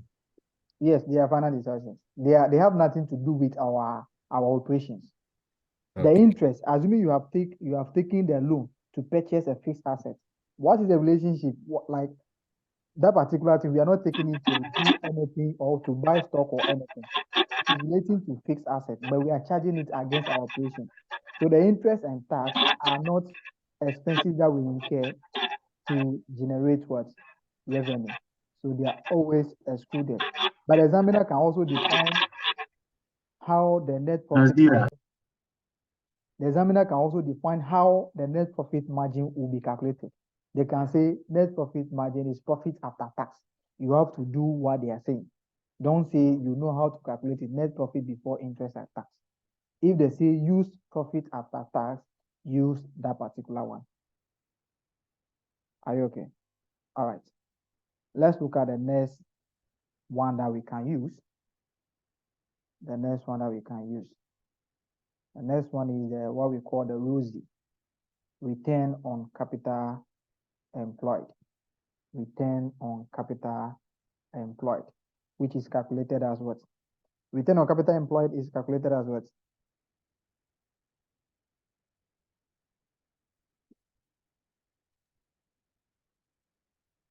Return on capital employed is calculated as what? Net profit before Profit before interest. interest and Profit tax before interest and over tax capital over employed. capital employed must be 100. Employed. Okay. Net profit before interest and tax over capital employed Multiplied by 100. times 100. Capital employed can also be called net worth. Assets. Okay. For the purpose of ratio calculation or ratio computation, capital employed is calculated as total assets minus total current what? Liabilities. Or I can also say that it's calculated as shareholders fund. Shareholders fund Long term. plus long-term what? Yes. Liabilities. Oh. However, the examiner can define how the capital employed will be calculated. The examiner can say that capital employed is equal to shareholders fund plus all interest-bearing what? Debt. Plus all interest-bearing debts. If that happens, this is what is going to happen. So if the examiner is saying that capital employed is calculated as shareholders fund plus all interest-bearing debts, it means that you have to look at your current liabilities too and see if you have any item there where interest is attached with. Like maybe they can see 5% debentures there. Although this is a current liability, the examiner is saying that any debt that is bearing interest that you are going to pay interest on should be included in the capital employed. You can also see bank what? Overdrafts. Would a bank overdraft be included? Also, Yes. I'm going to pay interest on it. So bank overdraft will also be included in your calculation. Don't say they haven't attached interest to the bank overdraft. Bank overdraft will always attach what? Interest. But if this is But not, please can I answer a question? if you are asking me a question, can I ask a question? You are giving me options, which I will always Okay. say no.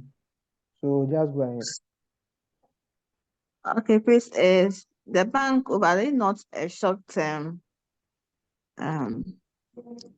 liability? Yes, please. Okay. So the next But question, so why are we including it? That is your question. yeah. Okay. I'm saying that the examiner can define how you should calculate the capital employed.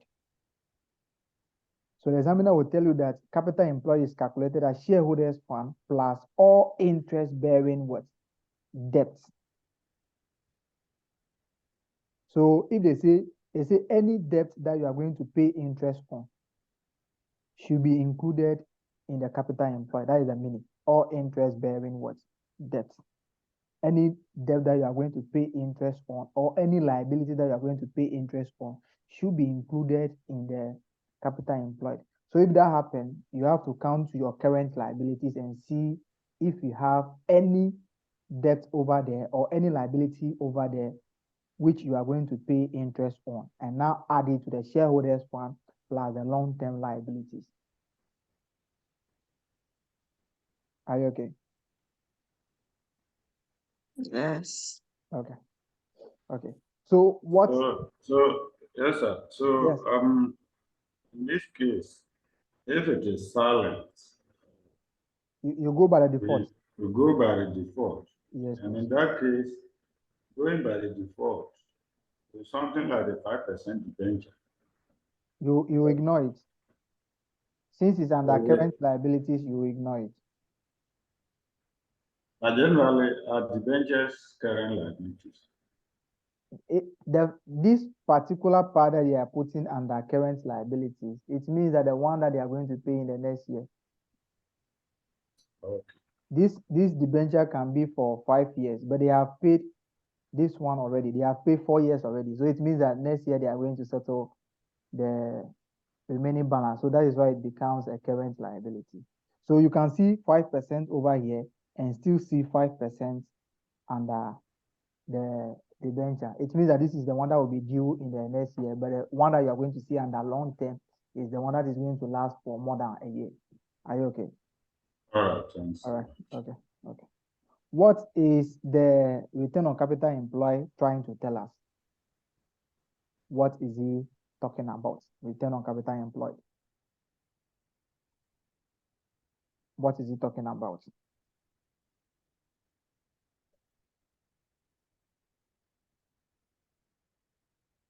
return on capital employed. Whenever you calculate a return on capital employed, and the answer is 10%. Let's assume that we got 10%. What is the meaning? So it looks at the percentage of the net asset or the total capital that you use to generate the profit. How much of it, a percentage of it that you are able to make the profit?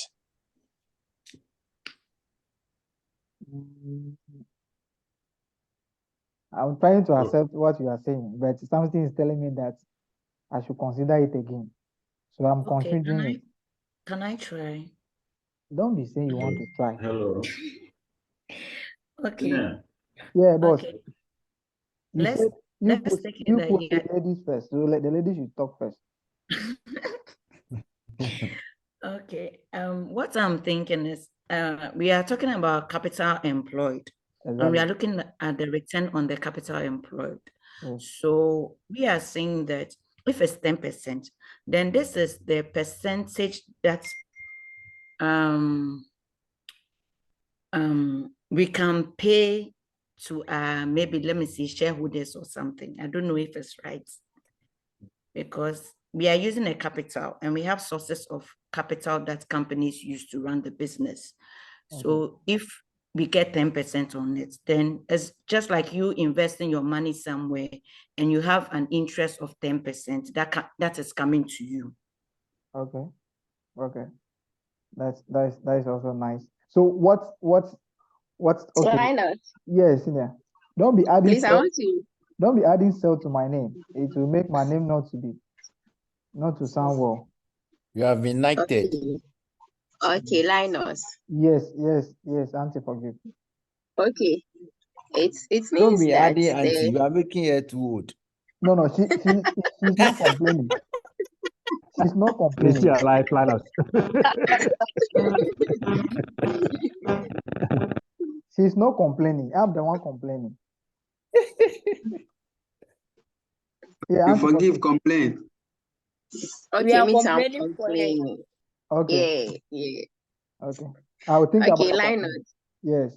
Okay, it means that the returns that you make on maybe a long-term investment, like, or maybe when you invest every 1 cedi, you get maybe 10 pesos or 10 pesos on your returns. Okay. Anytime you invest it, yes. That's all. That's all. It's telling the people that for every 1 cedi that you are going to put in our business, we generate a return of what? 10% on it. Yes. Yeah.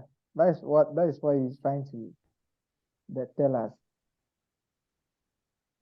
For the money that I've put in the business, what is my portion? So it means that the money that I've put in the business, 90% was used to do different things. And it's only 10% that you are giving to me as a return. So if I'm investing 10,000, it means that you have used the 9,000 to cover costs and now giving me what? 1,000. As a reasonable investor, what are you going to do? Or what is the implication of return on capital employed? Okay, let me put it like that. What is the implication of the return on capital employed? What is the implication of return on capital employed? It means that the capital that you have employed is not generating much as maybe to be the case. So what are you going to do as if you are the one who has the investment there? What are you going to do? It means that you may have to look at what type of capital you have put there. And I think it helps you know how much profits that you are making from the capital that you put in, and whether you can pump in more capital to get more profit. Okay. But you are not telling me what an African man will do. I want to hear what an African man will do. Oh, with me, I'll withdraw my investment. That is all. The next day you go and take it. That people, you are not serious. So this is also an indicator for potential investors to know whether they should invest in this particular company, and also the existing investors, whether they should take the investment elsewhere or something like that. But one thing you have to know is that everything has both the good parts and then the bad parts. If the return is higher, if the return is lower, it means that the company is not doing well. The company is not utilizing the investment of the people to generate the revenue that they want or the return that they want. So the people might be forced to take their money elsewhere, isn't it? That is the bad aspect. But if the return on capital employed is 70%, what is the implication? More investment means good. What is the implication of this one? No, the implication will be that those who are already having investment with the company will increase their investment. Let's talk about the bad part. Let's talk about the bad part. Let's talk about the bad aspect of the increase. Means that they are giving you 70% of whatever invested as profit. Okay.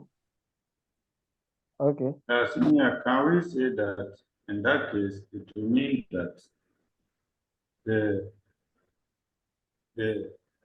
actual operations is not doing much in terms of profit generation as compared to the capital that?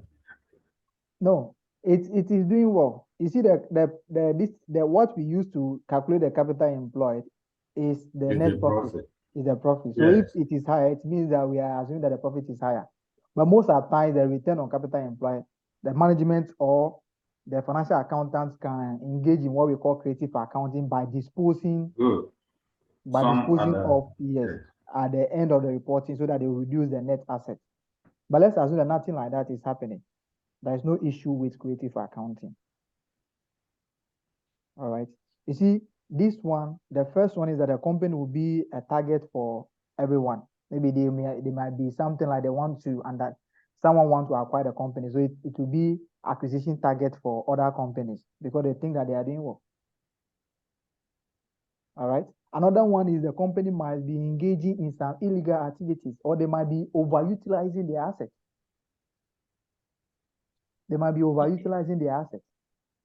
Can you also have the mindset that the higher your returns, the higher your risk level? Exactly. And what this can also be a Ponzi scheme. That was the mess good. This can be a Ponzi scheme where at the long run the investments will just go like that. So as an investor, potential investor, the first thing that you have to think about is that is this thing real? Because now it is abnormal. So this can be a Ponzi scheme. This can also be that this company might not be in operation for a longer period of time because they might be utilizing their assets. They might be overutilizing. When you check the industry, initially paying more taxes is also another.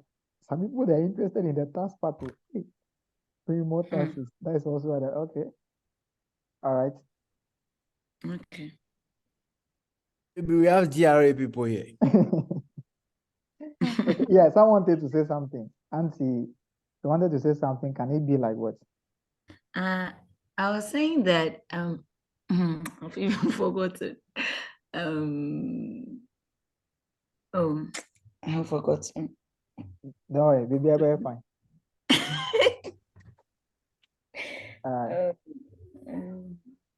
Okay, but this can also be that everything is okay. The company is doing the right thing, but just that most of their capital are being from equity.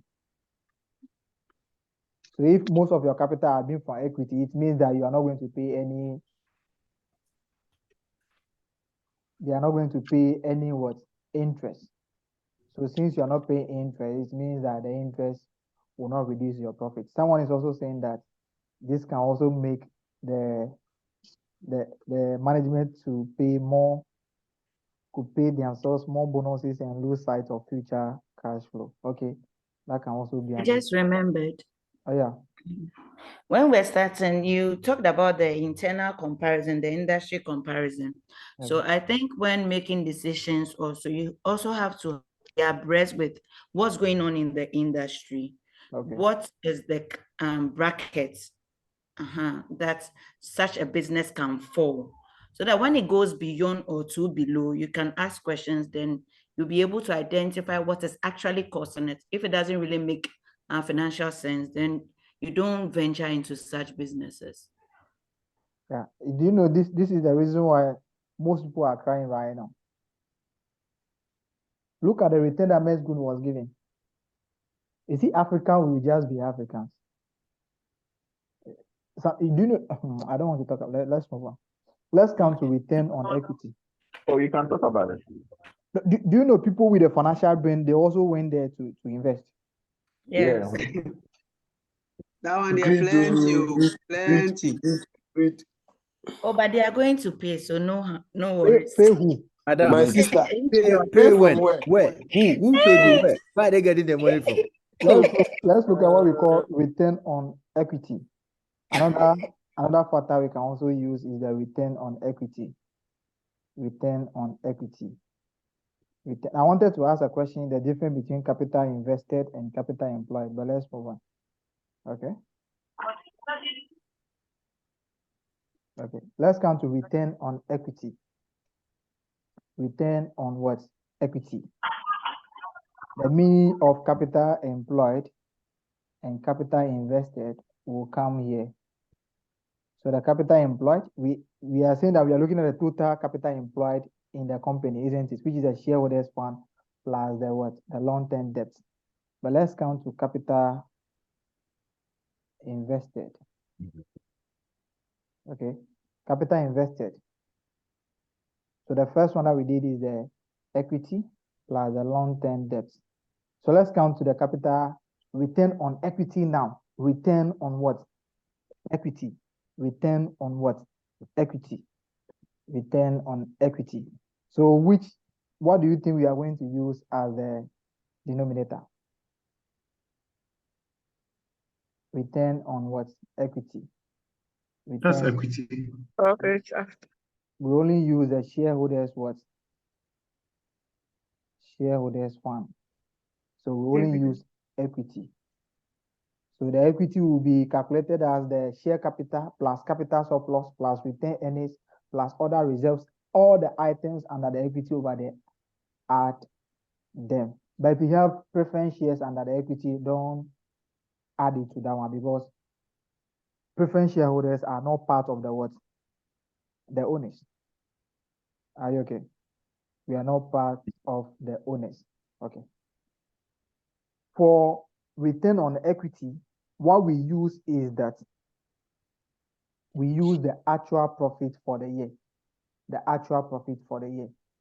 So the profit that we are going to declare, you know that the profit that will be attributable to the shareholders or the equity shareholders is the actual profit for them. So what we do is that, okay, the actual profits, what is the return? The capital that they are employed, what is the return that they are getting?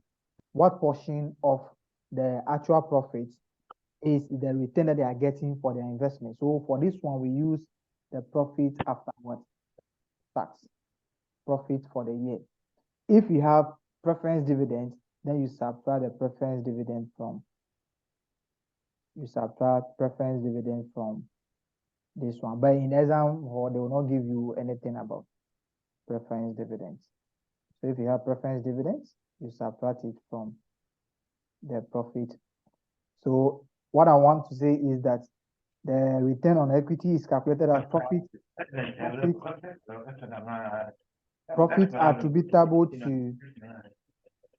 attributable to the ordinary shareholders over their equity. The equity is calculated as the summation of what? The equity items.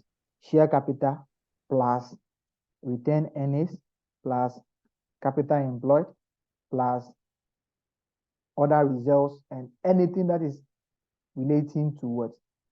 To equity. That's what we do. Let's look at the last one, which we can also use. We can also, sometimes you can also use asset turnover. Asset turnover.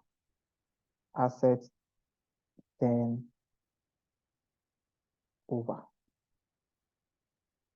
Asset turnover. Okay, let's asset turnover. I'll look at it under a different one. Okay, I'll look at it under a different one. Okay, so sometimes the examiner will ask you, write a report analyzing the financial performance and financial position of the company.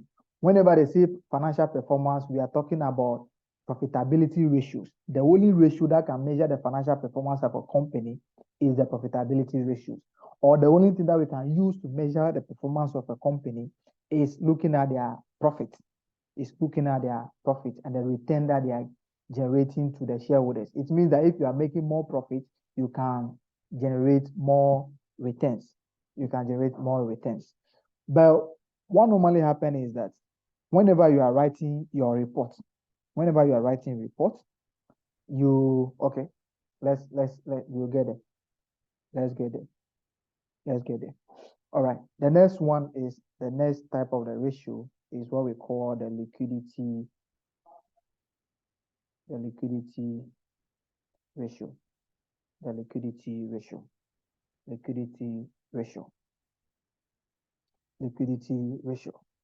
All right. If we say liquidity, what do we mean? Liquidity.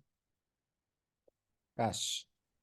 We are talking about cash. Liquidity, we are talking about cash. Okay. What else? Liquidity.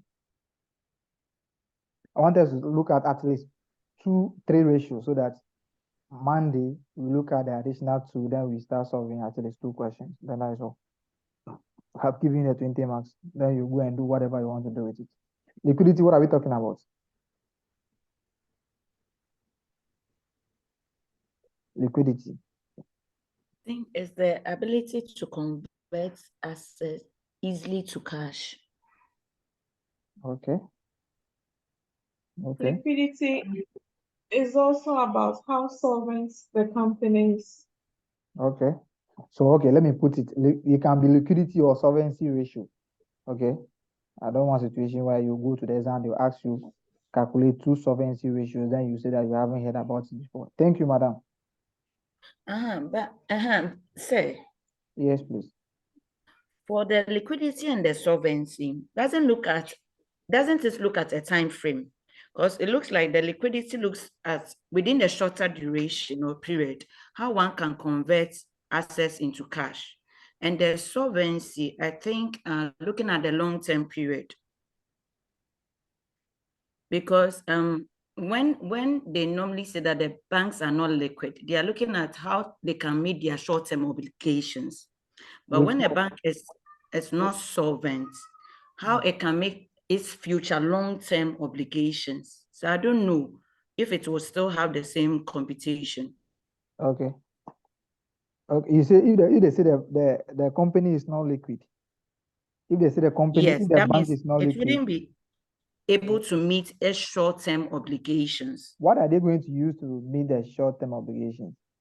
When you talk of the bank, for instance, people walk in every now and then to cash out. Yeah. So the moment a bank starts telling you that, oh, we don't have cash at the moment, it's a red flag. And that one is very serious because the short-term working in clients can't meet they can't get their monies. So but when it talks when it is what? Move on.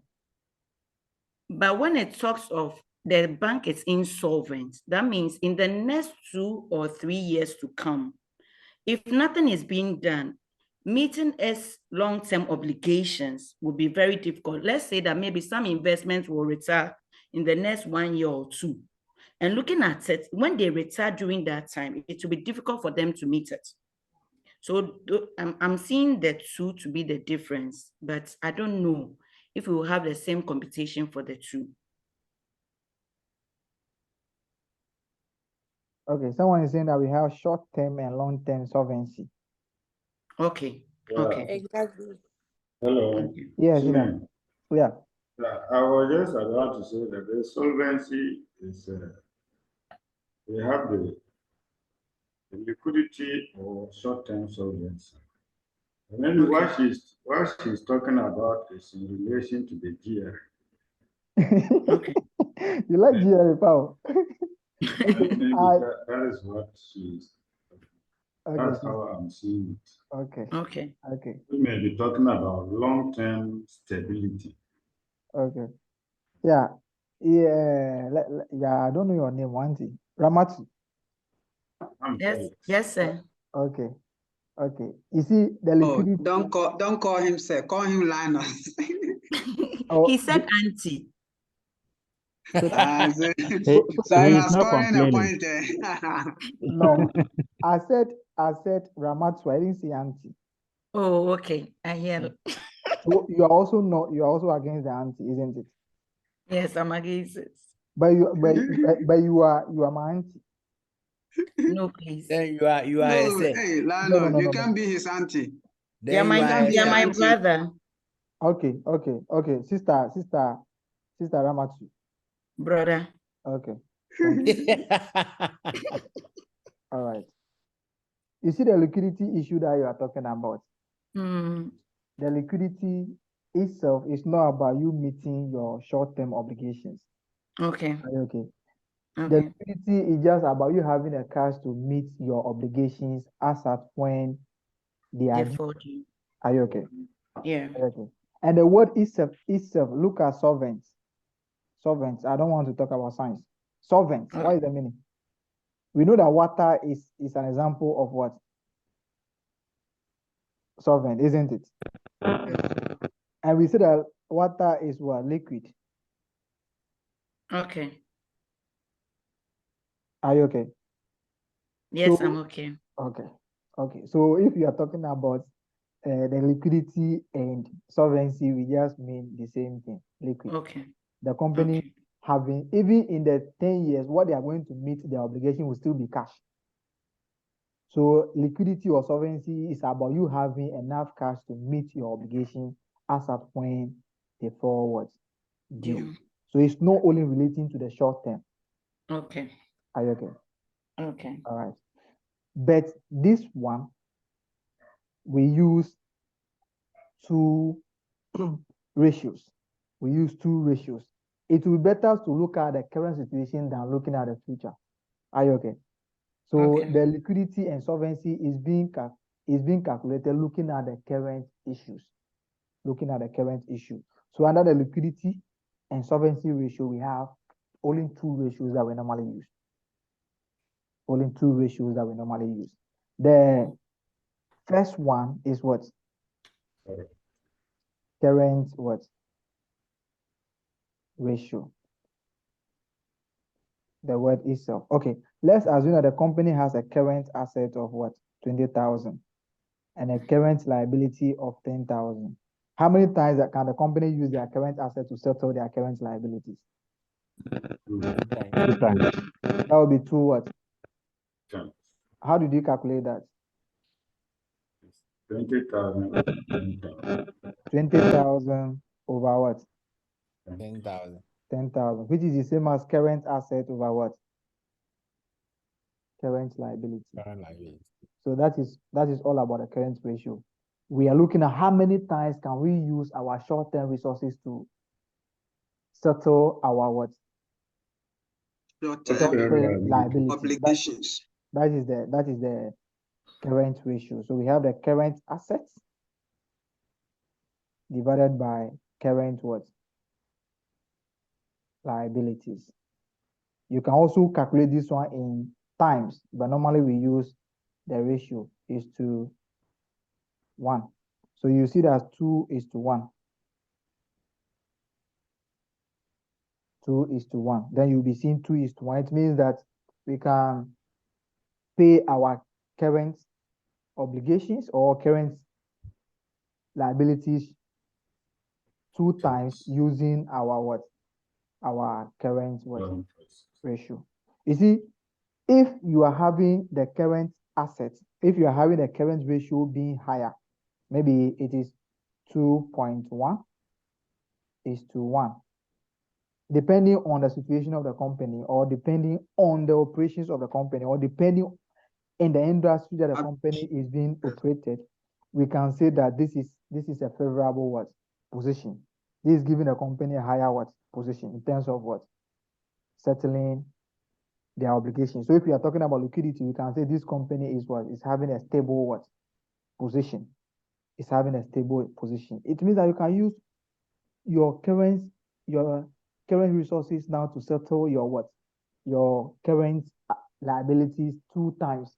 So it means that if we settle the 10,000, the remaining 10,000 can be used to settle some of our long-term what liabilities, and that is going to reduce a burden on the what the shareholders. At the end of the day, shareholders can also get something small and put in their pocket if the company wants to liquidate now. Okay, so the current ratio talks about if the company want to liquidate now, if the company want to stop operation now, how many times can they use their current ratio to settle their current what liabilities? If you can use our current asset to settle our current liabilities 2 times, it means that if we want to stop operations now, part of our current assets can be used to settle some of the long-term what debt. Basically, long-term debt should be settled using what long-term what assets. Mostly long-term debts are being secured against long-term what assets. But if we can use part of our current or short-term resources to settle our long-term debts, it means that those assets that we should have, those long-term assets that we should have used to settle them will be there that we can sell and give the money back to what? To the shareholders. We can give them something small if we want to stop operation. If we want to stop operation. The situation where that the company is having 0.9 is to 1. What is happening? What can you say? All things being equal. What can you say about this? The company will not be able to meet its current liabilities with its current assets. Okay, so if you are writing a report, you are going to use the current ratio. So if you calculate the current ratio, you comment on the financial position. Okay, the question will always tell you to analyze the financial performance. Financial performance, we say that we use the profitability ratios, isn't it? All right. They also ask you about the financial position. For the financial position, we use the ratios that we can calculate using the financial position items. The first one is the liquidity ratio, and the next one is gearing ratio. If you like, you can also look at what we call the efficiency ratio. All right, but mostly it is the liquidity and gearing that you are going to use. So if they say you should comment on the financial position of the company, and the company is having 2:1, the current ratio of 2:1, what can we say about that particular, in terms of financial position, what can we say about the company? Is the company stable financially? Yes. Yes, it is.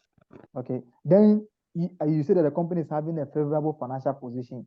This is because then you say that, okay, their current ratio is 2:1. This means that the company currently can use what?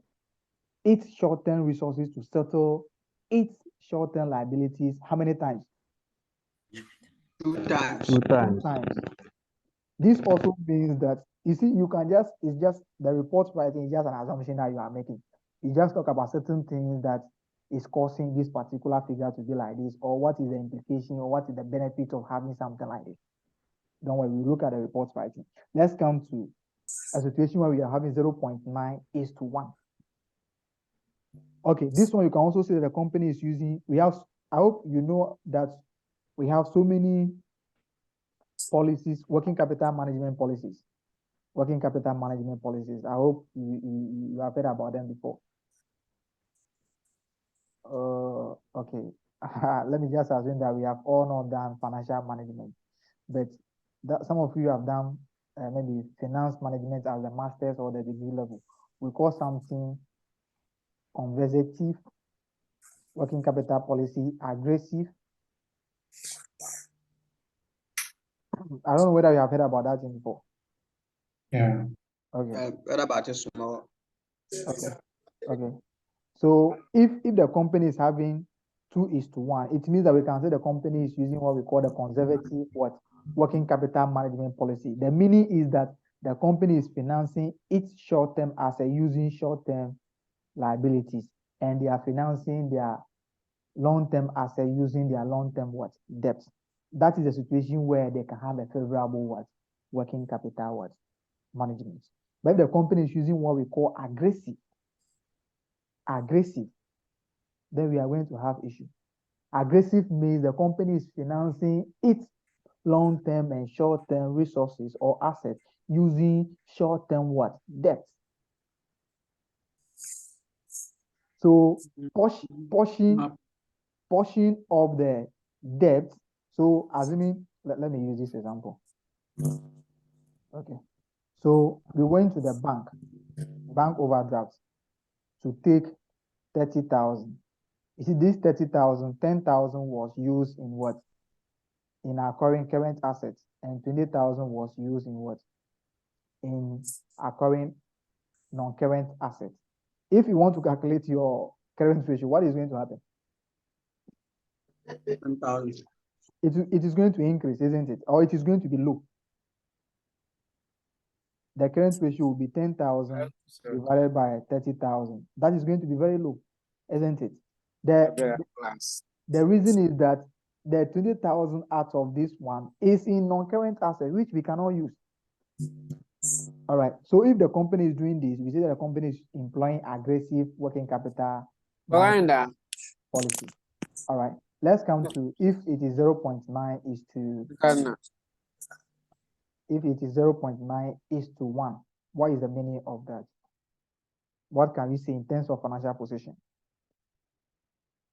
It's an unfavorable position because the company cannot even cover all of its current liability in one stand. Okay, that is nice. Will you go and tell us the implication of that and what will cause that?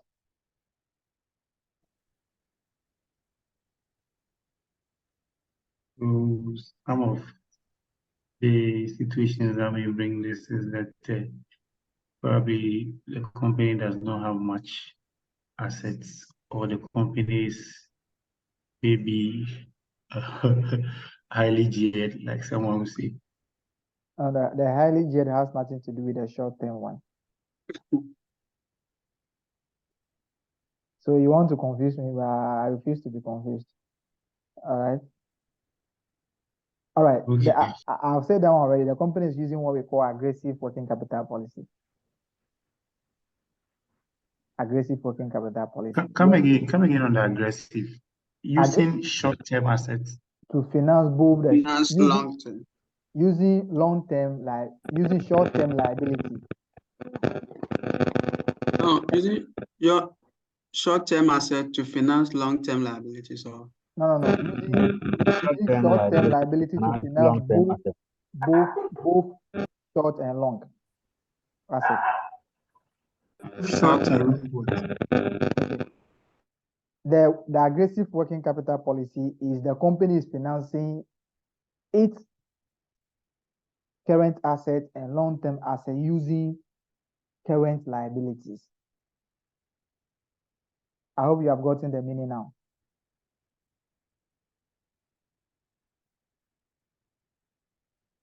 I hope we have gotten the meaning now.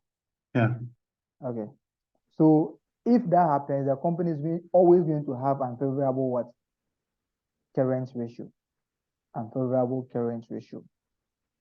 Unfavorable current ratio.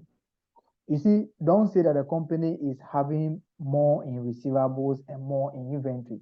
You can see that we have included inventory and receivables before calculating the current ratio.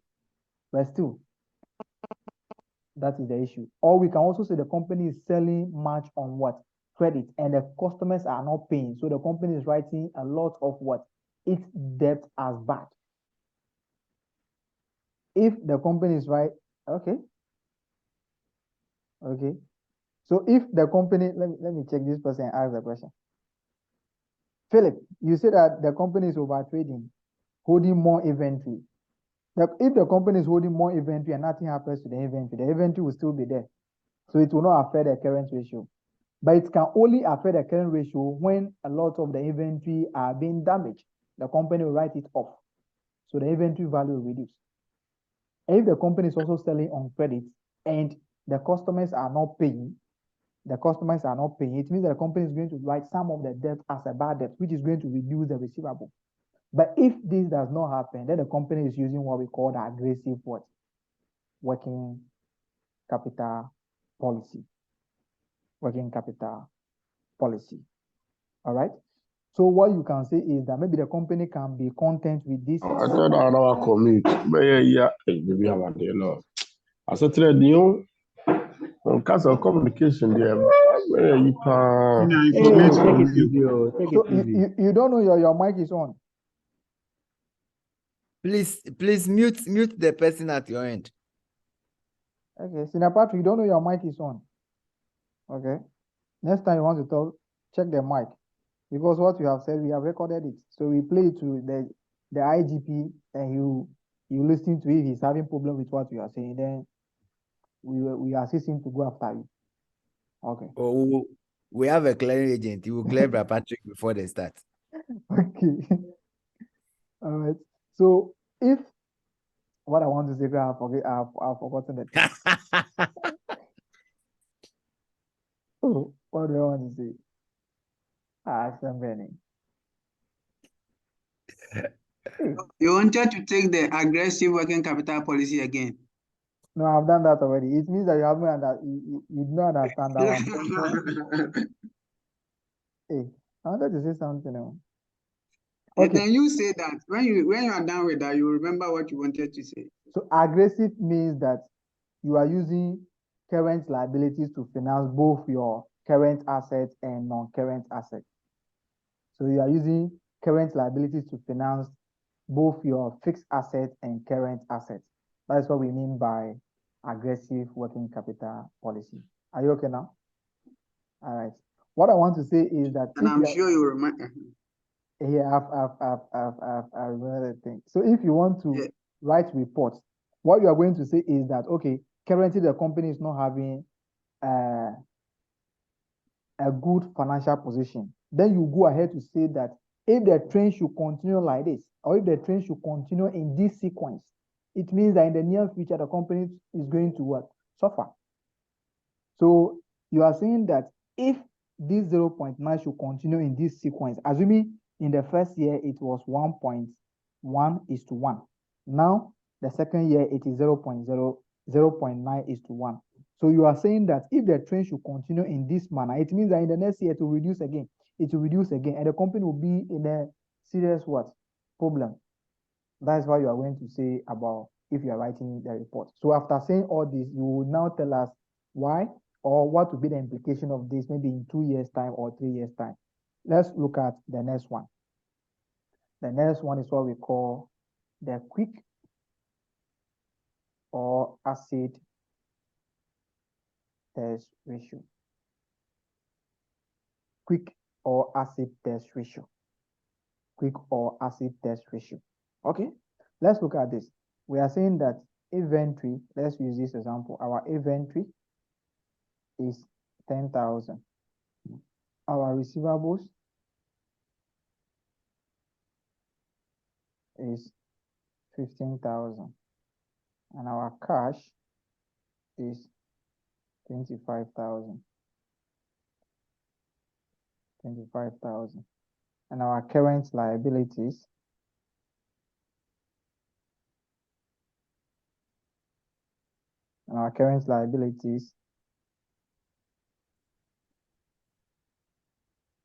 is 45,000. Assuming the company wants to liquidate today, what are those items that we can use to settle our current liabilities? What are those items that we can use to settle our current liabilities? Assuming the company wants to close down today. Cash.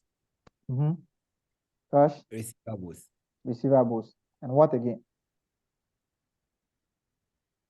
And current liability. Assuming we are closing down today, what are those current assets that we can use to settle our current liabilities? I think it's just the cash. Just the receivables and the cash. Why are you not including the inventory?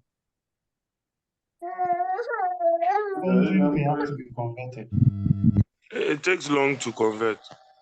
It takes long to convert. Before you get a buyer and those things, it will take a time, isn't it? All right. But the receivables, although your money is with the people, we call something factoring. We call something what? Factoring. Let me write it full. We call something what? Factoring. Factoring means selling your debt to what?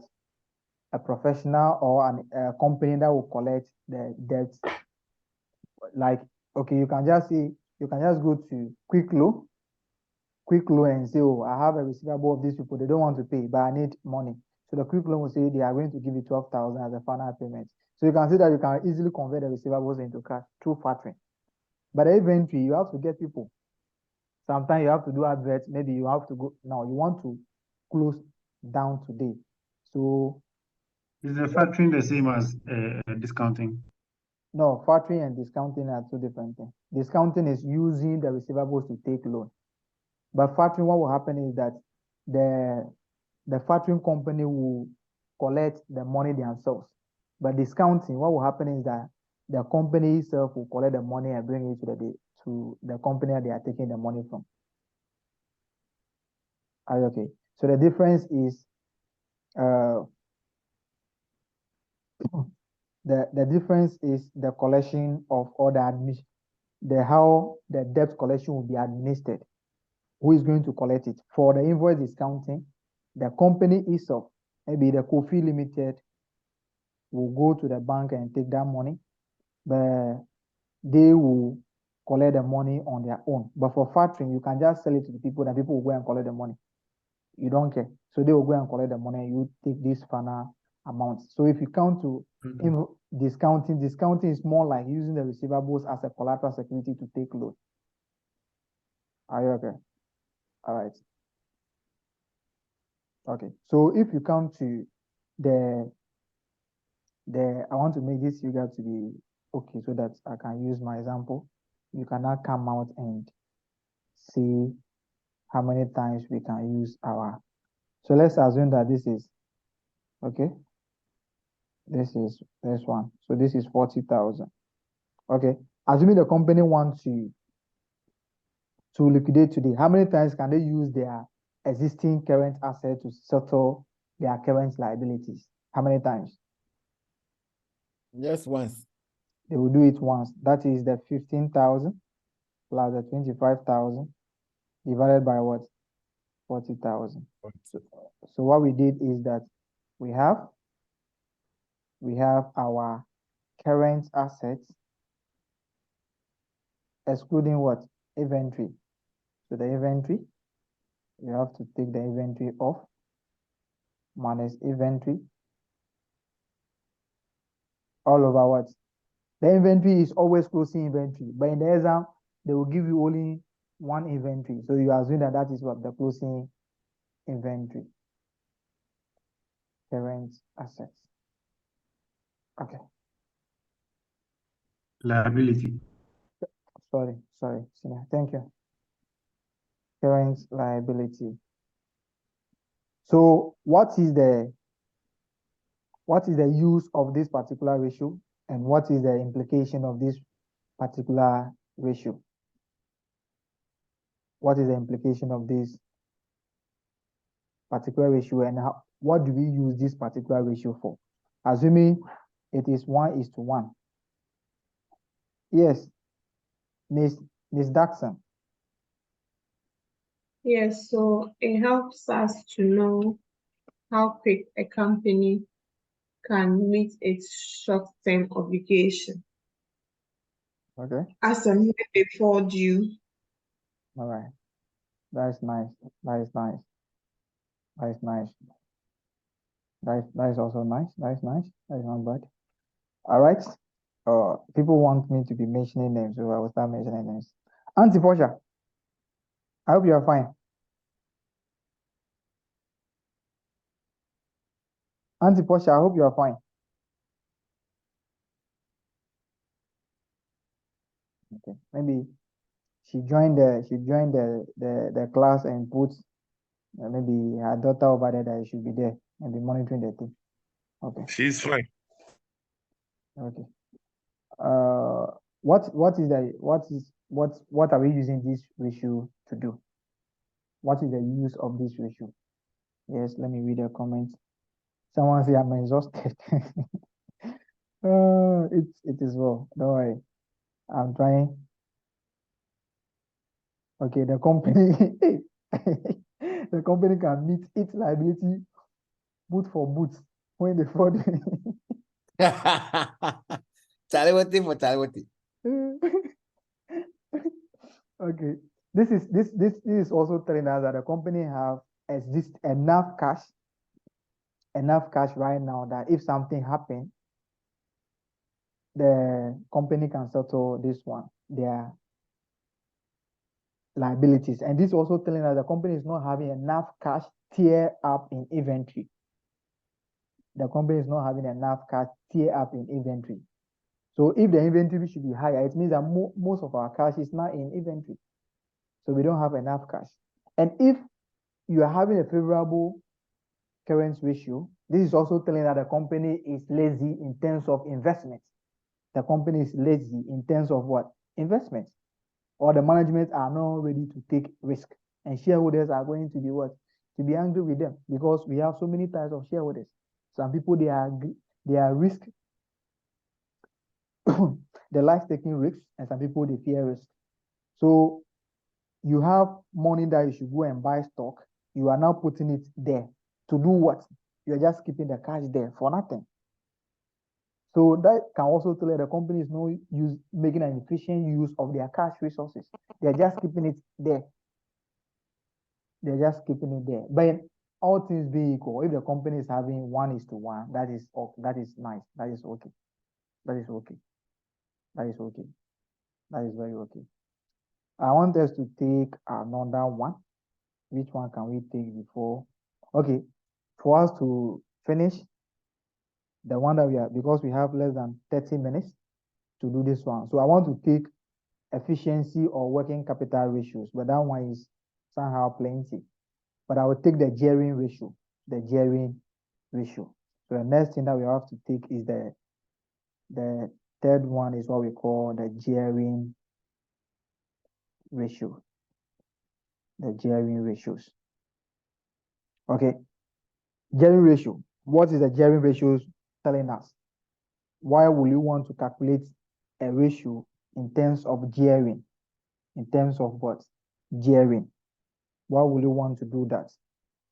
Why will you want to know whether the company is highly geared or they are not? All right. Someone said he's exhausted. Okay. Mr. Deborah, why will you want to know if the company is to measure long-term liability? Yes, that's also nice. Okay, that is to know the exposure level of the company. That is to measure how much of the company's cash or let me say company's capital belongs to or financed by the outsiders or financed by debt. So Okay. that is what gearing ratio 6:2 All right. tell us. Okay. The gearing ratio is talking about a capital structure. Okay. Auntie, forgive. Okay, Linus. Yes. It's also focused on the long-term survival of the entity. Okay. Whether the entity can be able to sustain itself for a very long time, looking at the debt structure they have in the company. Okay. That is nice. That is nice. Thank you very much. Now I understand the reason why you are saying that I should add auntie to your name. Okay. I now understand the reason why you say I should add auntie to your name. So I mean, I always didn't add. say anything, Linus. Oh, really? All right. So Yes. the gearing ratio is looking at the capital structure of the company.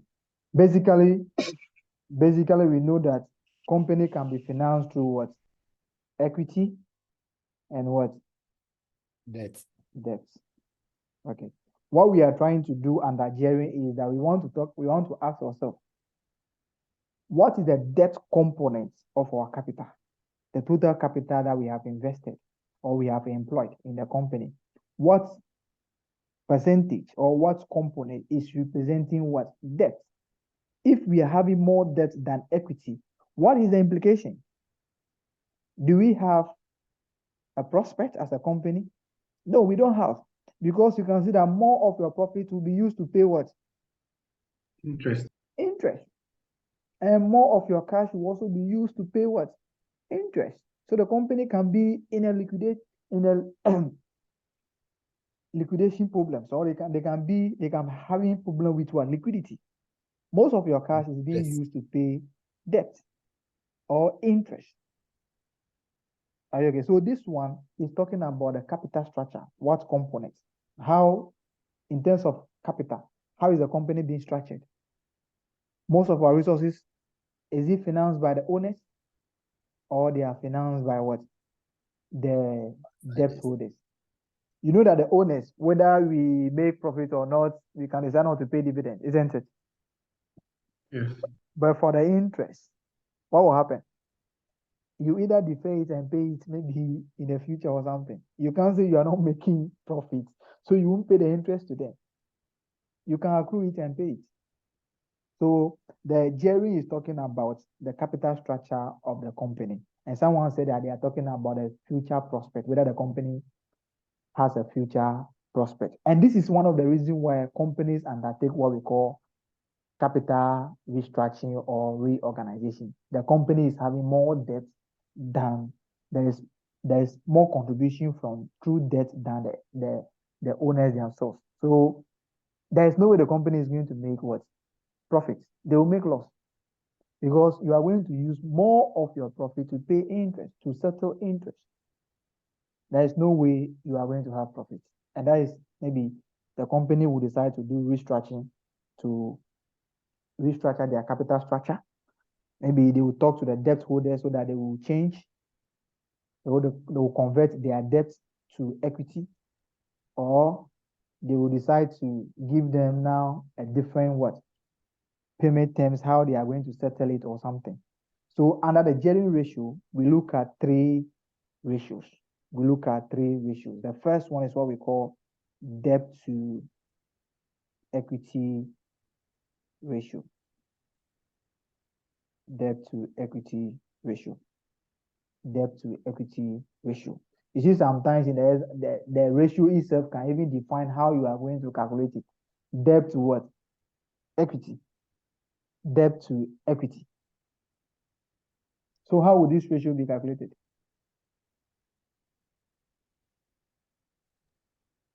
Debt over equity times 100. Okay, sometimes you can decide to do it over times 100, or you do it is to 1. So assuming your debt to equity ratio is 70%, what is the meaning?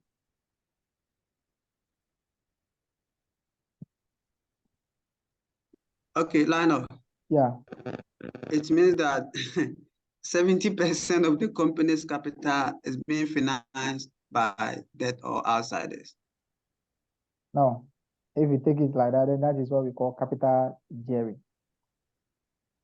Okay. So that would be other way around. Okay. This one is telling you that, yeah, it means that what? It means that for every 1 cedi equity, there's a 70% debt. Okay, in terms, all things being equal,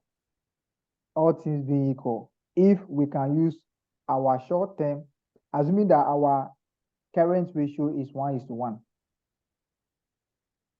Our current ratio is 1:1. It means that if we want to settle our long-term debt, what are we going to use to settle it? We use our long-term what? Asset, isn't it? Yes. Okay. So it means that 70% of the company's what? Long-term asset is being financed by what? Debt. Or if something should happen today, the company is going to take, the debt holders are going to take 70% of the company's long-term asset, and the 30% will be for the equity shareholders. As a shareholder, how are you going to feel about this? It means that the business should do something today, you will not get anything at all.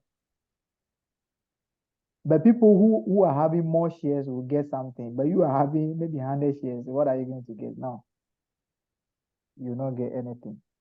So, Lano, please come again. Is it that means it measures the percentage of the company's long-term asset being financed by debt? Exactly. Is that what? Okay. Exactly. Okay. If and only if the current ratio is 1:1. If the current ratio is 1:1, it means that the current assets are being financed by current liabilities. Then therefore, the long-term assets will now be financed by equity and what? Debt. And if the debt to equity ratio is 70%, it means that the debt holders will be having a claim of 70% on the company's long-term assets. Are you okay? All right. So what about if the current ratio is let's say 2:1? It's 2:1. Okay. If the current ratio is 2:1, then it means a portion of the current asset can be used to settle what? Okay. Let's say the long-term liability or the debt. Okay. So all right. Okay. You can also look at this one like this: that the company's equity, 70% of it represents what? Debt. The company's equity. Whatever money that the people have put in that place, 70% of it represents the debt in the company. All right. Over here, are you equating equity to capital? The equity, yeah, we are talking about shareholders' fund. Okay, so if let's say you have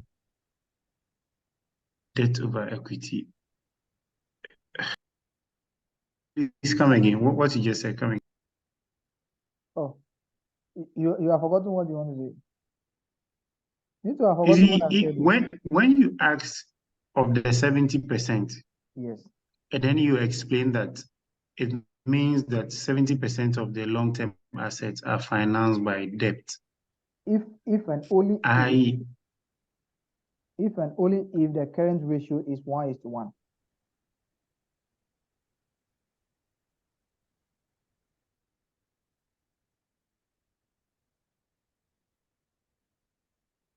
Yeah, but if it's 1:1, then how come 70% will be financed by debt? Okay. Assuming our let me I like this thing. Assuming our total assets. Assuming our total assets is 100,000. Current assets is 30,000. Are you okay? Current liability is what? 30,000. What will be our long-term asset there? If the current asset is 30,000, but the total asset is 70,000. Is 70,000. Okay. This 70,000 will either be financed through equity or debt or both, isn't it? Yes. Okay. If now debt to equity ratio is 70%, what is the meaning of that? It means that 70% of this 70,000 was financed through what?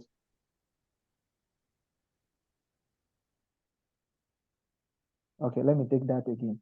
If debt to equity ratio is 70%, and we are saying that the 70,000 over here is being financed through equity and what? Debt, isn't it?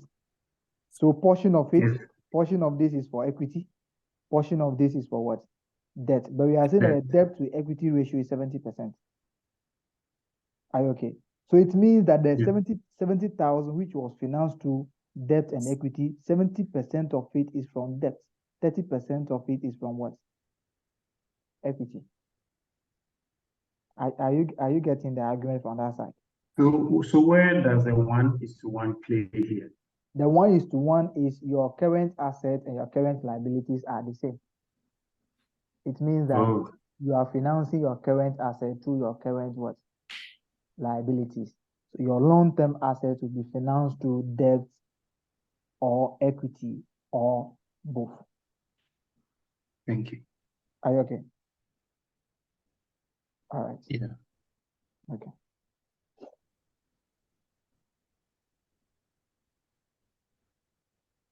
Okay. Let's move on. Let's move on. Okay. Oh, what again? Sorry, my brain.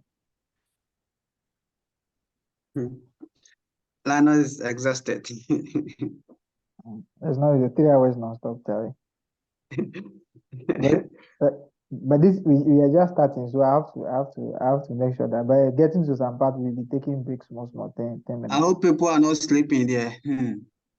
But The way the platform is quiet. the recording. Termination returns are More setting. exiting. They're More setting. exiting.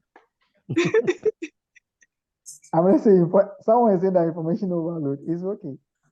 The thing is you will still listen to the recording, so Please maybe upload some. If it's overloaded, please upload some. you're not going to write the exam tomorrow, so you don't worry. It's not information overload. Hmm. Let me just take the Senior, yeah, boss. but sometimes it's like the videos cannot be downloaded into the TCs. Yes. You know why? Oh. Me, I don't have any problem with you people selling my video. If you are selling my video, it means that you are making it popular. But some people are selling their videos like. How are they selling it? But why would they do that? Why are you talking like? Why are you talking as if you're not in Africa? No, but if you are my friend and you cannot attend a class and maybe I decide to share a video for you, that doesn't mean Why? I'm selling. Some people are actually selling it. Not that me, I don't have any problem with you sharing it too. Me, I don't But even they have sell problem it. with you selling Yeah. it because that is your business, not me. Are you getting it? You see, what it means is that somebody is sitting somewhere. We have paid for these classes.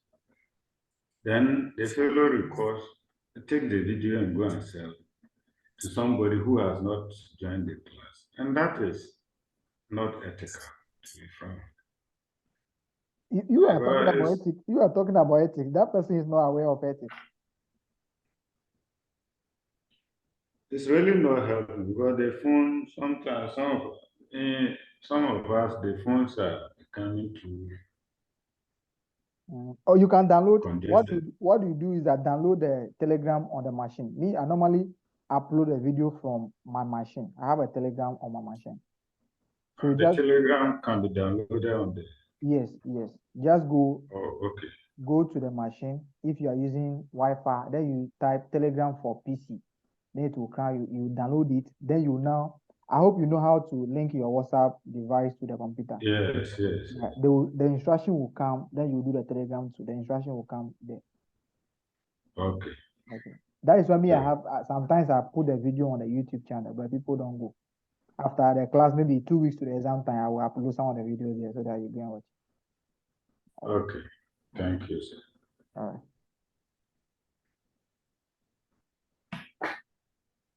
Okay, we have looked at what the debt to equity.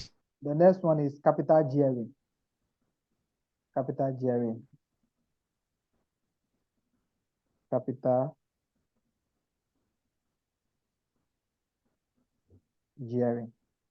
Okay, the capital gearing is what someone said, that what portion of the capital or of the company is being financed through what? Debt. So what we do is that you have your debt to be 5,000, you have your equity to be 10,000. So your total capital employed is what? 15,000. So the question now is what portion of the 15,000 is for debt and what portion is for equity?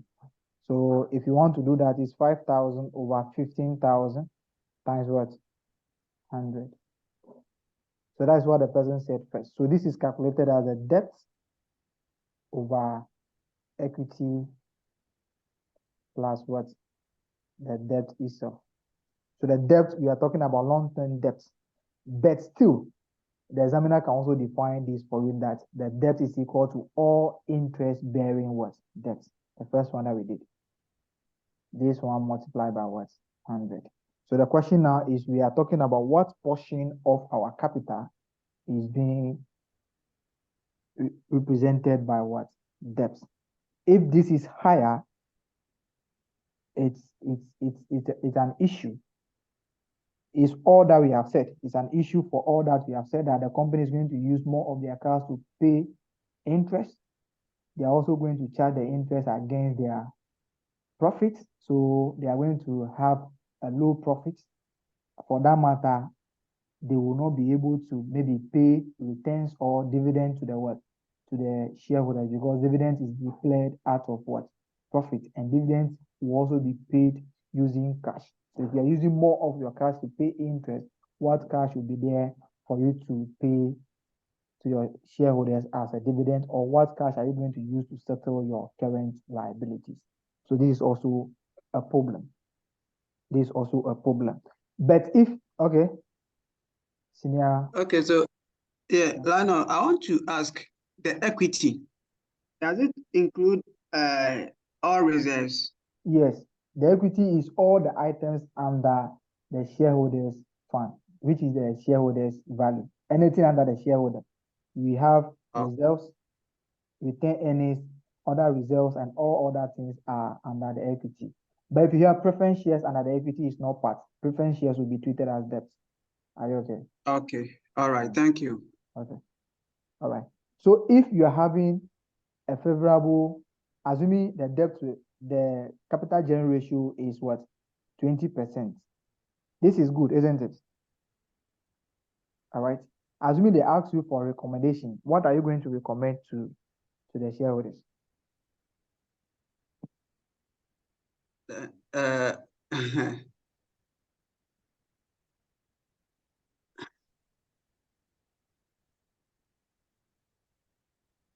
Okay, so what I would say is that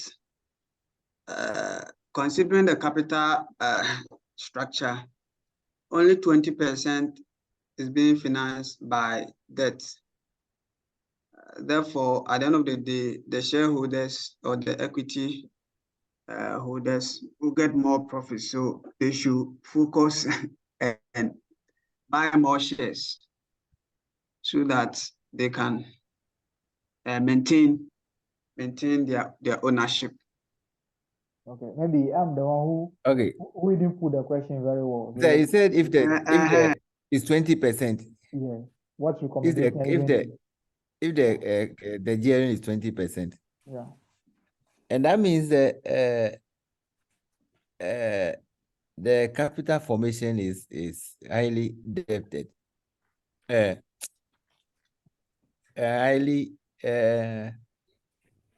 Yes, it's highly debted. No. Capital formation is 20% too. It's 20%. Yes. No. Then that means. Yeah. Senior. Yes, senior. So in that case, it appears out of the total capital, 20% is a debt or external debt, and then the 80% is for equity shareholders. Could that be the explanation? Yeah, 80% is for shareholders. And then 20% is for debt or external debt. Yeah, that is it. But okay, let me put a question. What is the implication of this? On the good side, this is good, isn't it? Yes. Do you know that there is something bad with this one too? Yes, it's possible, but because we don't know how to put it. Okay, we say that debt, interest on debt is tax what? Allowable. Tax allowable. Tax allowable or deductible, isn't it? Yes. So it means that if you are paying more interest, you'll be paying less tax, isn't it? Sure. Yeah. But if you are paying less interest, it means that your tax obligation will be higher, isn't it? That's also another issue. Yeah. So the company will be paying a higher tax. And this one, there will also be a pressure on management to perform better because you know the risk involved when you are putting equity there. If the business crash, your money is gone. Are you okay? So these people, the debt holders, are giving some kind of preference. Whenever the company is having a liquidity issues, they will pay the debt holders first before these people. They are the first to be considered. Yeah. But if you come to this one, and management, 80% of the capital structure is this. Management will be expecting more because these people, they are not putting money there for you to be there and be, the shareholders will be expecting more because they're not putting the money there for you to just be there and be enjoying. Pressure will be on management. And if there's a pressure on management, pressure will be on the company's what? Assets. So there will be an issue of overutilization of the company's assets. That is also the bad aspect of it.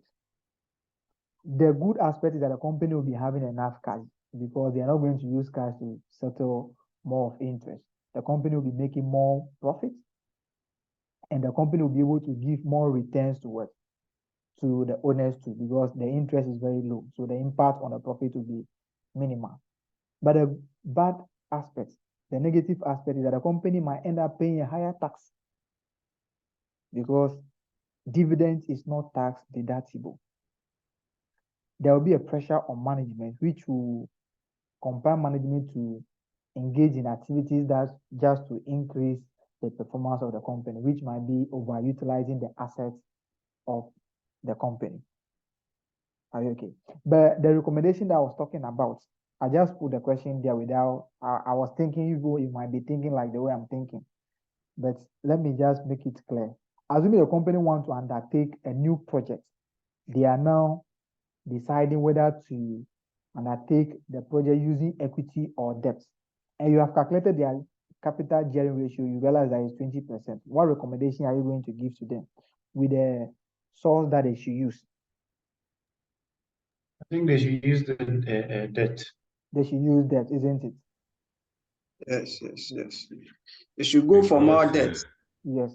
So it means that the company can, since the debt structure is this one, the company have enough cash, they might have enough cash or they might have enough profit to cover their debt obligation. Are you okay? All right. Yes.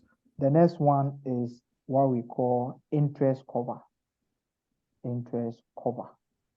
Let's look at the interest cover, then we call it night. Then maybe Monday we look at, let's look at what we call the interest cover. Please, you keep saying Monday. Why are we not meeting on Saturday? Saturday is for capital reorganization. Okay. So whenever I say Monday, then it's for this one. Are you okay? Oh, okay. Okay. Thank you. This voice there, it seems someone is sleeping on. Hey. I'll finish. Let me just finish. The interest cover. Senior. Was it no good? We could have just finished the capital reorganization completely and tackled this. No. Because once we. What you see, because of the time, you see. But today is a combined class, so we can't do this one. No, even if we should do it like that, we'll be behind. The standards are plenty, and FR and corporate reporting, their things are plenty. So you just have to use a strategy to tackle the easy ones. Some areas are easy areas. This is the ratio and then the capital reorganization. Are you okay? So if we should do one by one there, I don't think we can be able to finish. So that is why we are using this strategy. Don't worry. I'm praying and I'm hoping that maybe second week in October we should finish so that maybe we can get some 2 days and come and go over everything again. Are you okay? Okay. Don't worry. Let's use the interest cover. Let me talk about the interest cover. There we go. Our profit before interest and tax is 5,000. Our interest for the year is 1,000. How many times can we use our profit to pay our interest? 5. 5 times. So how did you get that? 5,000 over what? 1,000. Okay. 10,000. So the interest cover is talking about how many times can the company use their profit before interest and tax to settle their interest. And the interest in the question will always be finance cost. Finance cost. This is times. It is times, number of times. So it is the number of times that the company can use their profit before interest and tax to pay their interest. If this is low, then it means that the company is having a higher what? Debt.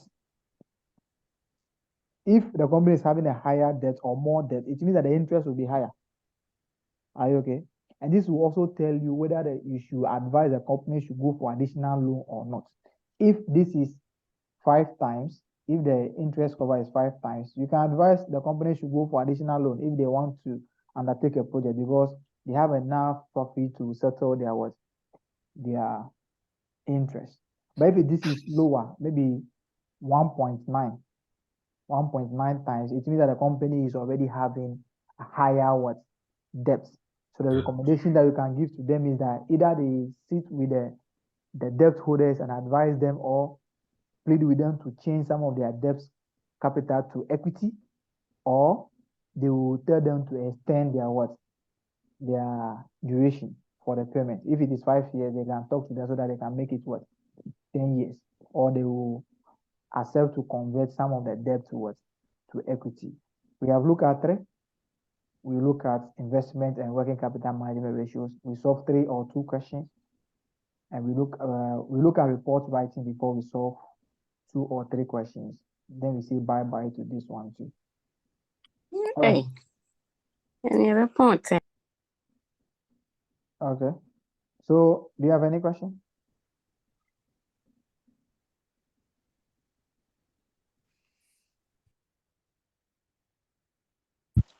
No, sir. Okay. No question. I Thank know you, we sir.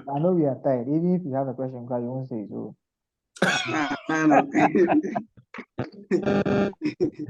Yes. Work and school are no easy. We Okay. don't want to further stretch the time. Don't worry, we'll be very fine. Sure. We are very Thank fine. you. Okay. Thank you, sir, for your time. Okay. Thank you all for coming. I will see you. Sure. We'll keep calling you sir. Someone's hand is up. Linus. Who is that? Hey, Linus, today you didn't ask for your sister because I didn't talk. Hey, No, Linus. let me see. Let me see the person talking. Who is that? It is Eunice. Eunice.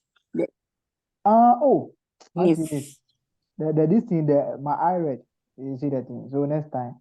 Yeah, Miss I want to Jackson. also be your brother. Oh. Eh? If you call me Sam. You are already my brother. Yeah, Miss Jackson. Your hand is up. No, I'm talking about the lady. Yes, so I just wanted to, as a form of recap, I wanted to be sure if I got my notes right. Okay. So for the performance measurements, you mentioned we have internal comparison, industry, and then competitor. Yeah. And then under the performance, the tools for the performance management is ratio analysis and the common size. Yes, please. And then you took the ratio analysis and we looked at 3 ratios, major ones. Yes, We have there are 5. that There are 5, but Okay. we are looking at only 3 for now. Okay. profitability, liquidity, and gearing, right? Okay. Yes, please. Okay, I just wanted to Okay. be sure. Thank you. Okay. Some people are not happy with what we are doing, but don't worry, they are not going to do anything. It's a good summary. Okay. So Oh, who wants to talk? Okay. So I will see people on Saturday. Okay. Okay, Saturday bye. we are still taking that question again. okay. You can see that right now. If So I'm the capital, so Question please, so the gearing ratio, is it Is it under the capital gearing and the interest cover? The gearing ratios, the gearing ratios are 3: debt to equity, capital gearing, and interest cover. Oh, okay. Okay. Linus, I have a suggestion. Okay. Why can't we start the capital reorganization for, let's say, about an hour then? Who is that? Who is that? Hey, and up. Please. Those capital reduction are questions. Those capital reduction questions are questions that The status quo stays. you have to take your time. Yeah. Yes. I wanted to see how the ladies' reaction will be. Hey.